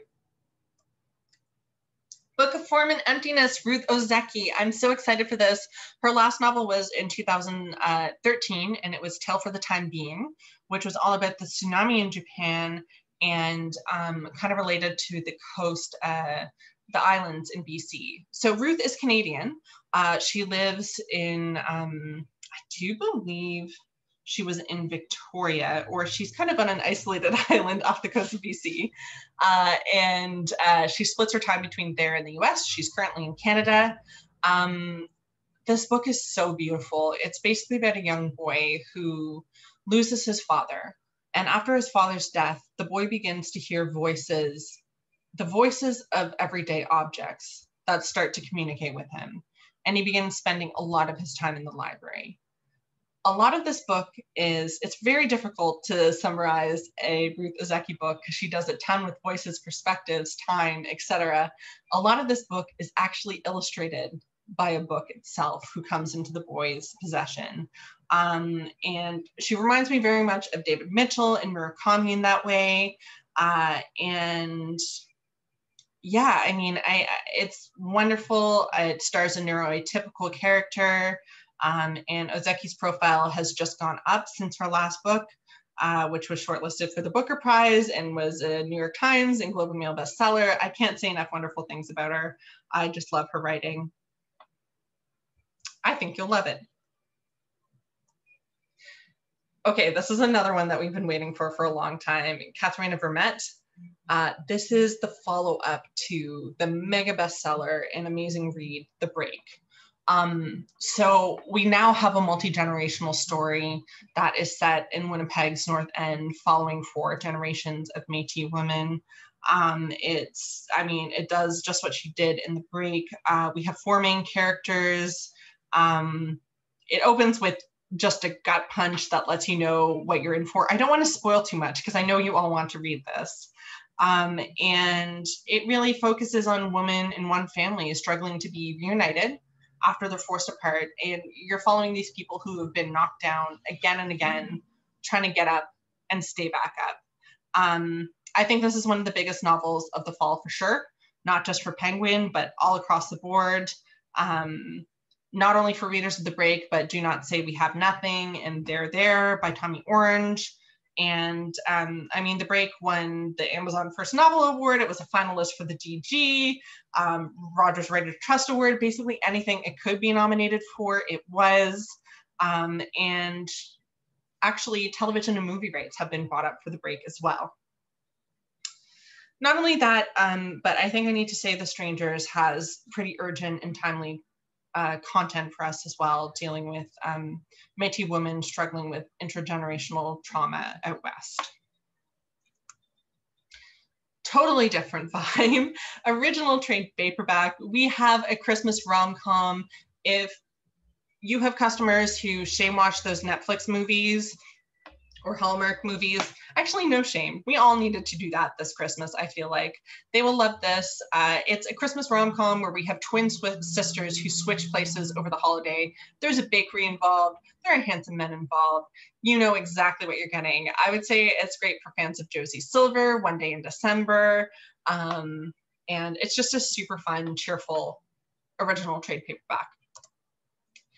Time Outside This Time. So Amitava Kumar, you know him from Immigrant Montana. And this is the same kind of funny, wry voice that also includes great sadness. Basically, it's about a couple in New York, and one is a writer who begins to notice how much fake news has affected his relationship and affects those around him. He's an academic who's writing a novel about fake news, and he notices patterns when he looks at the real world and his own life. I mean, it's full of mischief, it's full of fun. Barack Obama said Immigrant Montana was one of his favorite books, and he knows what's up. This is going to get reviewed and it's going to get attention in Canada, even though it might ostensibly, like on the surface, have kind of a US focused issue. Vinyl Cafe celebrates. I'm always happy when there's a new Vinyl Cafe coming out. I think just it means so much to Canadians, especially around the holidays. This is a collection of, I mean, Stuart McLean is much missed. This is a bind up of never before read and favorite stories. I do believe it's 10 never before read and 10 favorite stories. It's not focused on the holidays, but you need to put it out for the holidays. This is a perfect holiday gift book, and it has this wonderful hardcover gifty package.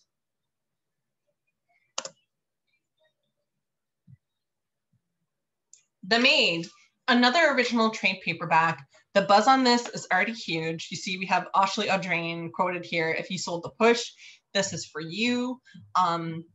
It's also a very charming kind of locked room mystery.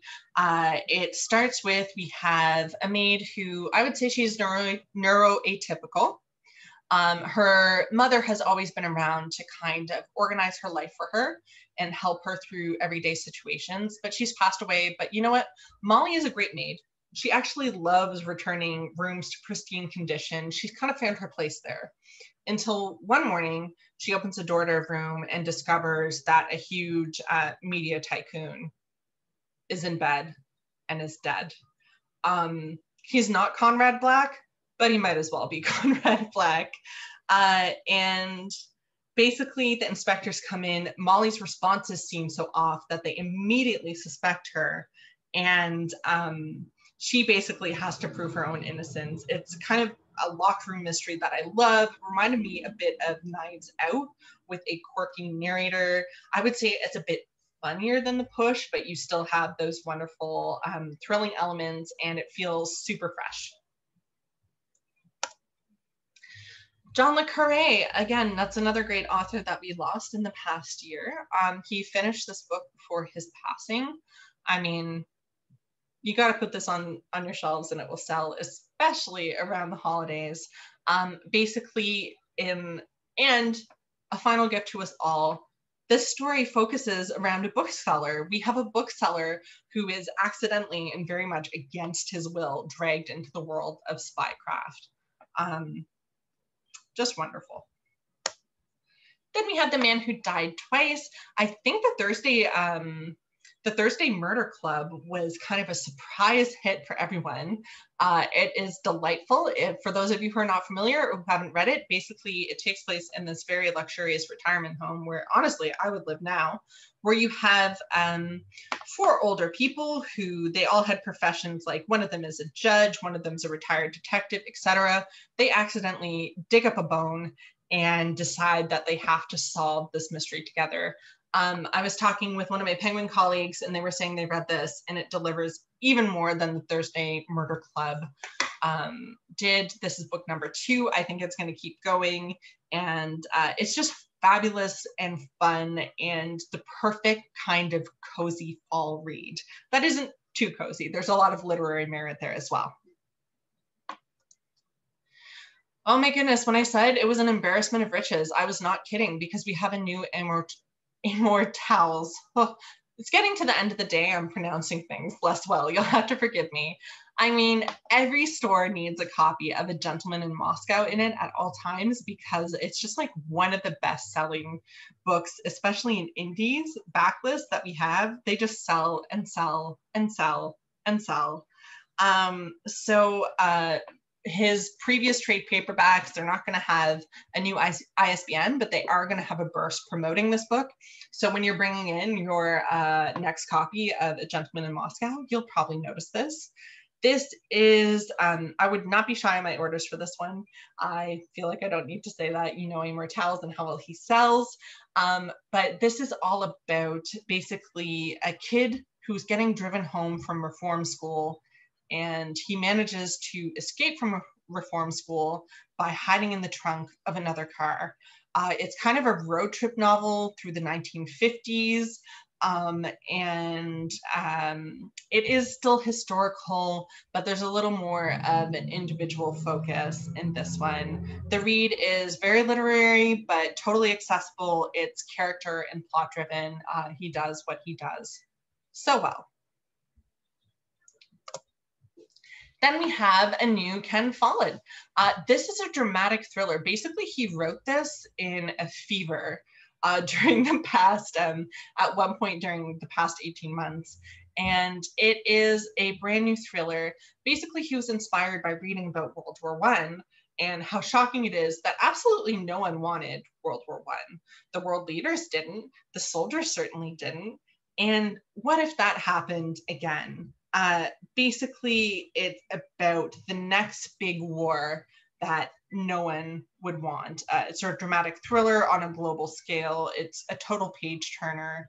I do believe it starts in the Middle East. Middle East and China. Not super surprising. It's one of those books that will make you scared about Ken Follett's ability to predict the future. Let me put it that way. And then we have Matrix by Lauren Groff. Of course, you know her from Fates and the Furies. This is such an interesting book. It is kind of a rags to riches story taking place in the 12th century. We have a young girl who is deemed too coarse for courtly life, not marriageable. So she is sent off to this abbey in France. And when she gets there, she slowly works her way up into a position of power as the abbess and becomes very protective over the group of women that she has there. I mean, it's quite a short read, but there's a lot packed into those pages. It's kind of about this island of women that is formed in the midst of the cruelties of the 12th century.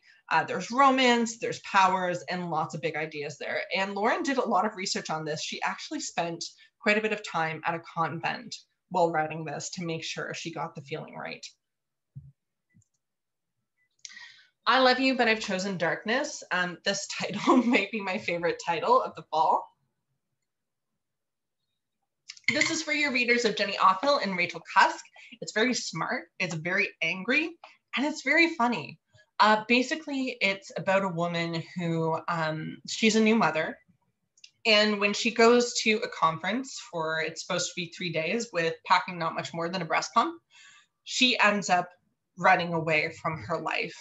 And it's all about dealing with trauma that she hasn't dealt with before, about her family's connection to the Manson family.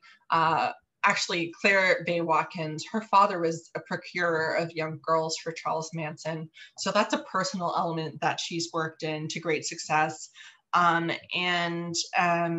It's a great riff on, you know, postpartum depression and a rocky marriage and a woman kind of returning to the people that populated her life during her single days. Yeah. Monster in the Middle. This is a wonderful cover. It actually reminds me very much of The Death of Vivek Oji, which was another Penguin title last year. So this is for readers, especially of Edwidge Danticat, I think. It's at its heart a romance, and it's about a man and woman from the US Virgin Islands, which is where Tiffany is from. And they're just about to get together. And the whole question is, are these two people meant to be? And it goes all the way back to their parents and their love for each other and their earliest loves and their history and their childhood and the choices that they've made and what has happened to their ancestors and how all of that is a factor in their relationship and whether or not it will work. I mean, they've already run a piece about this in the New Yorker. It's going to have a ton of critical attention. I think that Tiffany is a star on the rise, and their last book, Land of Love and Drowning, sold really well and got lots of critical attention.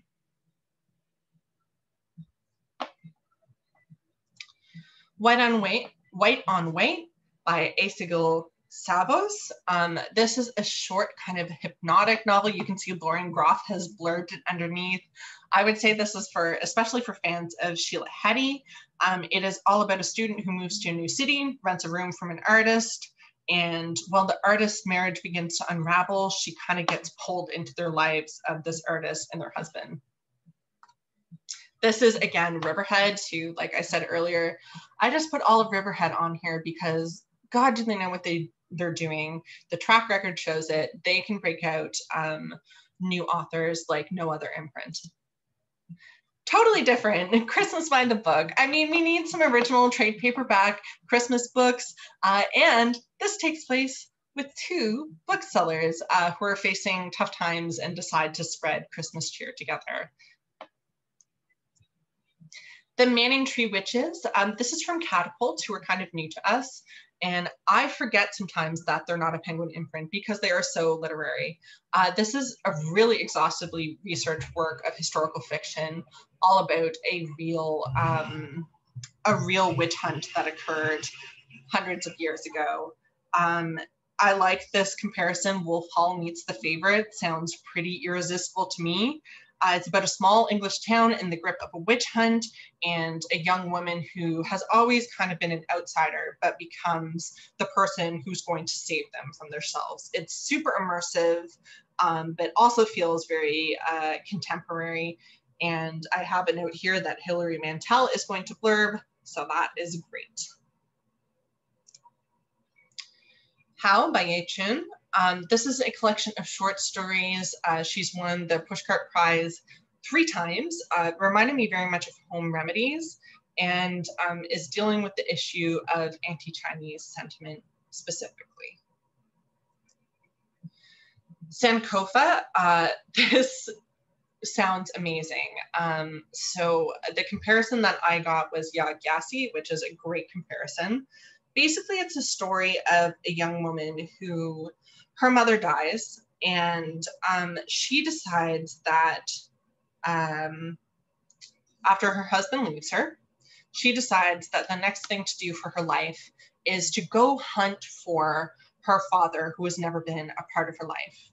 And after looking through her what her mother has left behind, she discovers pieces about her father being a protester, an anti-war protester in the 1970s, a leader in humanitarian movements. And then she finds out that her father is the controversial leader / maybe a dictator of a small nation in Africa.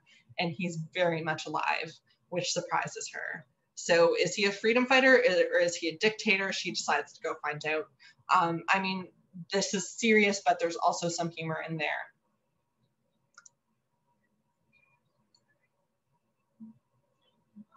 Our next book, this is an indie pick as well, Radiant Fugitives.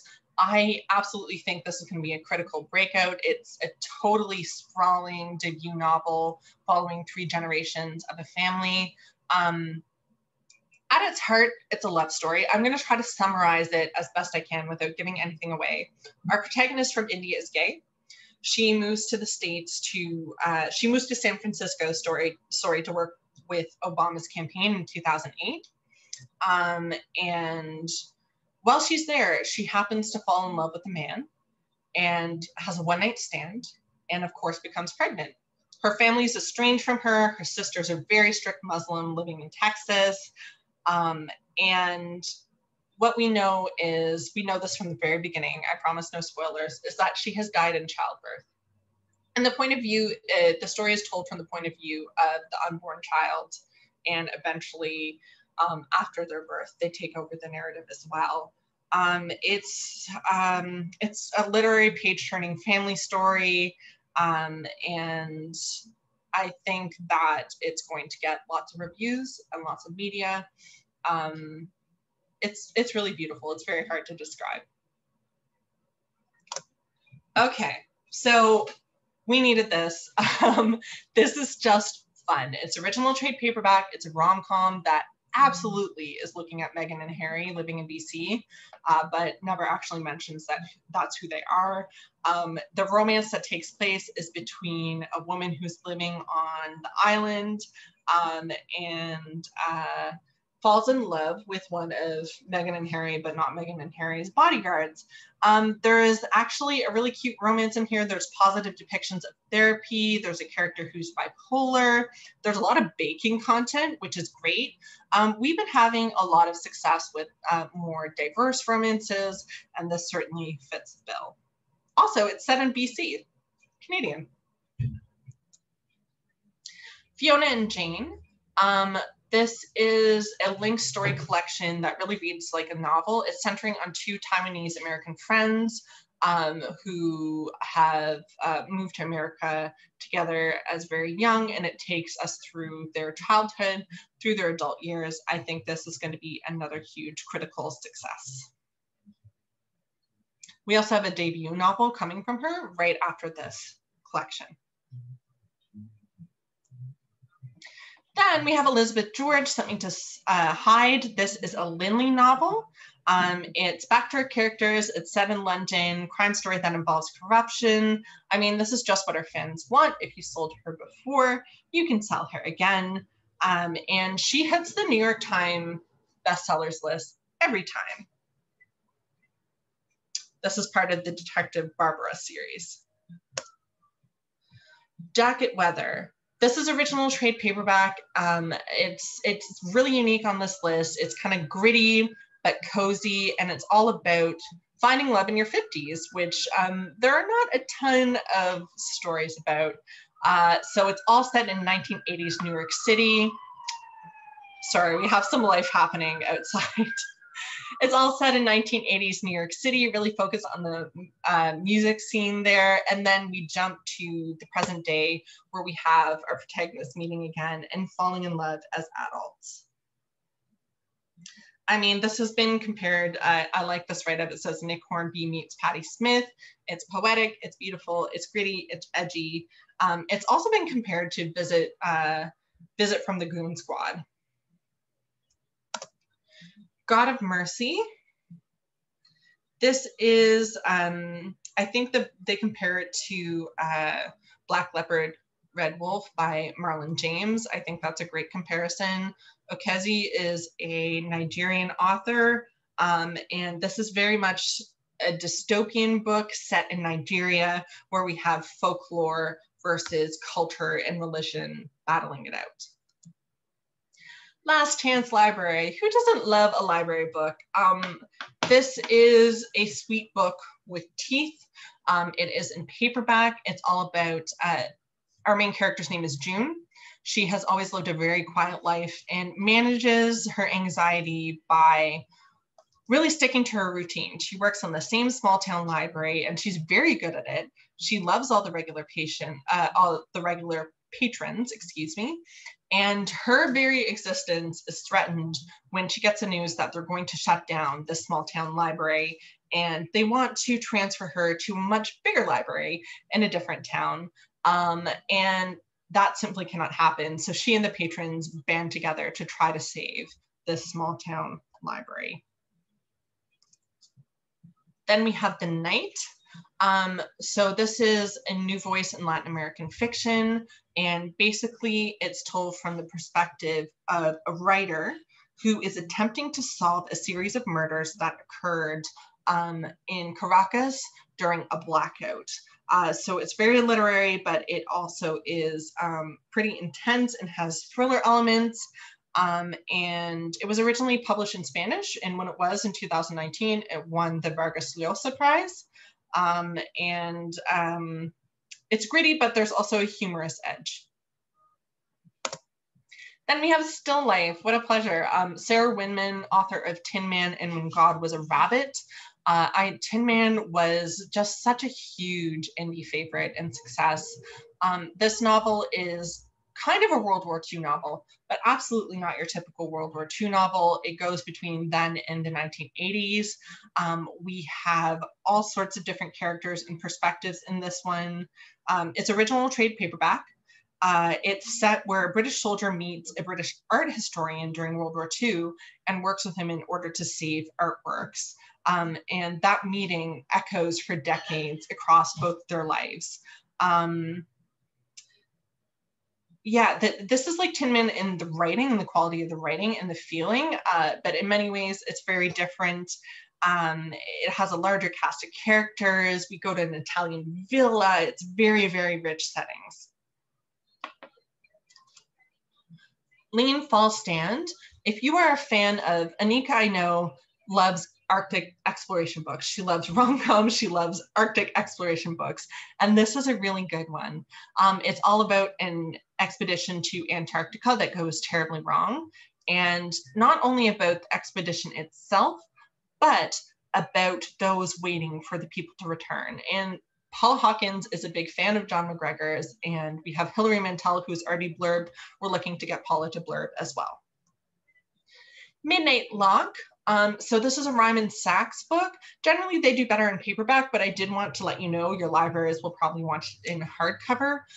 This is all about the newest criminal is terrorizing New York City by breaking locks and breaking into people's fancy penthouses while they're sleeping, basically rearranging everything and leaving traps for them. And of course, we have our main detectives, Lincoln Rhyme and Amelia Sachs, who are trying to hunt them down. And my last fiction title for you, this is a drop-in. It's trade paperback. Sinead Moriarty, who is a huge name in the UK. I think she's totally going to break out in North America as well. And this is for fans of Marian Keyes. I love Marian Keyes' Grown Ups was the last one that I read, and I get the same feeling from this book as well.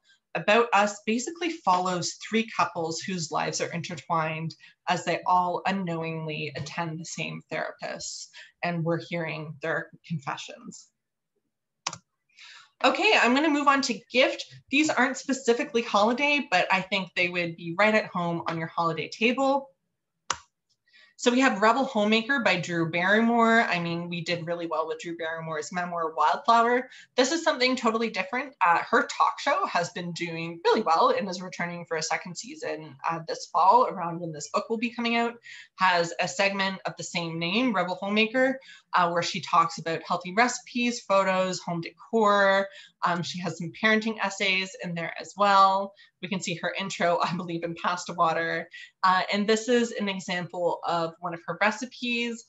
They all look absolutely delicious. And of course, we know that she's going to be promoting this on her show and cooking from the book several times throughout. Subpar Parks.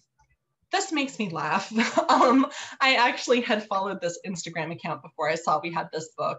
But basically what this artist does, Amber Scher, is she looks at one-star reviews of gorgeous national parks and she illustrates them. So just to give you an example, you might be like, why is this funny? So someone goes to Hawaii Volcanoes National Park and their review is 1 star, didn't even get to touch lava. So she talks about the ridiculousness of these reviews, but also the beauty of national parks.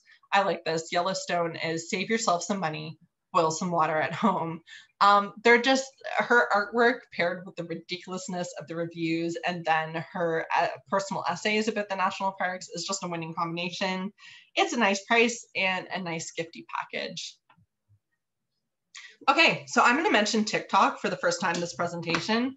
I did talk about it a bit more on my Random House Children's presentation, but we have been seeing a huge increase in special orders with independents from people joining the TikTok community and joining the book talk community. So you might say this isn't happening where I am, but then I had a call with the store yesterday where I was like, are you selling a lot of this title suddenly? And it was A Little Life. They saw a huge influx of special orders for A Little Life, which maybe they had sold 1 or 2 of steadily, but all of a sudden they were getting a ton of orders and we were like, we don't know what this is. It's TikTok. Certain books have just blown up in popularity on TikTok, and Burn After Writing is one of the best examples. This book, published in 2013, sold maybe 3,000 copies. And then in 2020, when it blew up on TikTok, it has now sold over 1 million copies. If you don't have this in your store, you should absolutely bring it in. I'm just showing you a couple of different editions. There are tons that are available. You can go onto Catalyst or Book Manager and just pick your favorite, but it's not slowing down anytime soon. Here are the new editions. And if you want, we sent out a book talk primer a couple weeks ago, and we have a Catalyst that I update every 1 week, Catalyst and Book Manager catalog that I update every week to 2 weeks with new titles that are now trending. On honestly, if you bring them in store, you will probably see them fly off the shelves. And if you take a peek at the catalog, you're probably going to have that experience that the bookseller I was talking to the other day had as well, where you're looking at the titles that you're selling and you have an aha moment. The lyrics by Paul McCartney. So Paul has said that he is never going to write a memoir, and this is the closest that we're ever going to get. It is very expensive, but I know if you have this in the store, you're going to have at least one person over Christmas who is going to buy this as a gift, either for themselves or for someone else. This is a product of 5 years of interview. It's timed to come out around the same time as Paul's 80th birthday. It is the story of his life, but also includes all sorts of, I did include visuals in here, handwritten lyrics from his own personal connections, photos, stories about his childhood. And then we have, if you see the picture on your right of the spine facing each other, that's what it looks like facing out. And he talks about all of his songs. It's a pretty impressive and incredible book. All right, I'm not going to spend too long on these, but I did want to flag some important paperbacks that are coming out. So we have the Thursday Murder Club coming out in paperback. It now has a book club guide in it. We have the newest Nick Hornby, Just Like You, coming out in paperback. Memorial by Brian Washington, which had a huge amount of critical attention, now coming out in paperback. Tana French, The Searcher, another one that was on a lot of best books of 2020 lists. What Are You Going Through? Sigrid Nunez. The Office of Historical Corrections. So this is something that you may not have brought in hardcover because it's a novella and stories, but I think it's absolutely worth it to bring it in paperback. I think it probably has more life as a paperback, which is super common for short stories, as you know. And she just has such a timely and interesting literary voice. All right, The Beguiling, Gigi Gardner. I love Gigi Gardner. I love Better Living Through Plastic Explosives, and this was her first novel. I think this is one of those books that really just didn't get a fair chance because of the pandemic and hardcover. You can see the awards it was up for and the acclamations it got on the side. But it is the story basically of a young girl who, growing up, she always wanted to be a nun or a saint. And then after the tragic death of her young cousin, who she was extremely close to, all of a sudden women keep coming up to her in the, not women, sorry, people in general keep coming up to her in the street and they disclose their deepest, darkest secrets. It is such a fun read because you get all of these different interconnecting stories, etc. If you didn't have this in hardcover, that's okay. I would bring it in paperback though, because it really is fabulous. History of My Brief Body, which I all know you've sold and sold and sold and sold, is finally out in paperback. War, now out in paperback, Margaret Macmillan. And we have Tim Cook, again, one of our premier military historians. Then we have Brian Burke, Burke's Law, Life in Hockey. I mean, this was a huge bestseller for so long. We the North, not just for Toronto, everyone loved the Raptors and watched them coast to coast. Then we have the story of Willie O'Ree. I'm actually living just like a block down from Willie's childhood home. He continues to be such an amazing presence, and he was the NHL's first Black player. Relax, Damn It, Timothy Caulfield. This is a very anxious person's guide to mindfulness, and he is super funny as well as practical. Then Overdose, another book that I think just came out at the exact wrong time during the pandemic, but still managed to be a national bestseller. This is a specifically Canadian look at the opioid crisis, of which there are not many. One Life, Megan Rapinoe's biography. The Last Million, this is just an excellent World War II history about refugees. And then The Constant Rabbit. Don't know if you had this in hardcover, but it is absolutely an amazing concept. Basically, it's 1984 where Britain is suddenly overtaken by giant rabbits who are walking on their hind legs. Millions of them suddenly appear one day. Drug use for grown-ups. Oh, the date on this has moved. Sorry, I will present it to you in the spring. And then we have a movie tie-in. This is a drop-in. It's actually selling in July. I've already seen ads for it. It's going to be on Netflix. We have Shailene Woodley. And actually, I was fortunate enough to set in on this Insights presentation where they were talking about, like, do movie tie-ins work?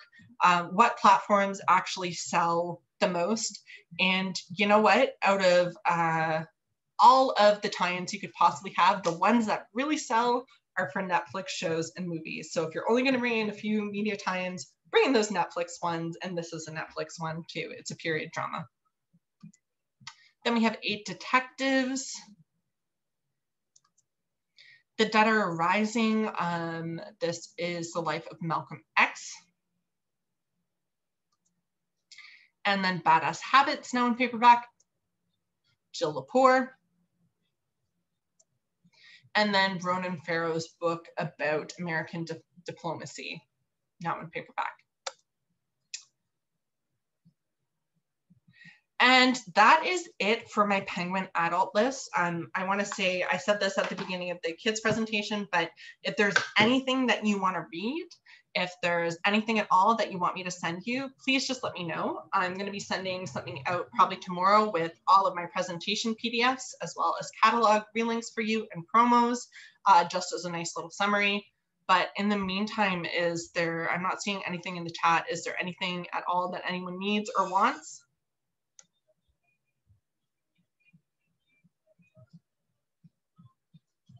I will take that as a no. So thank you for letting me present to you.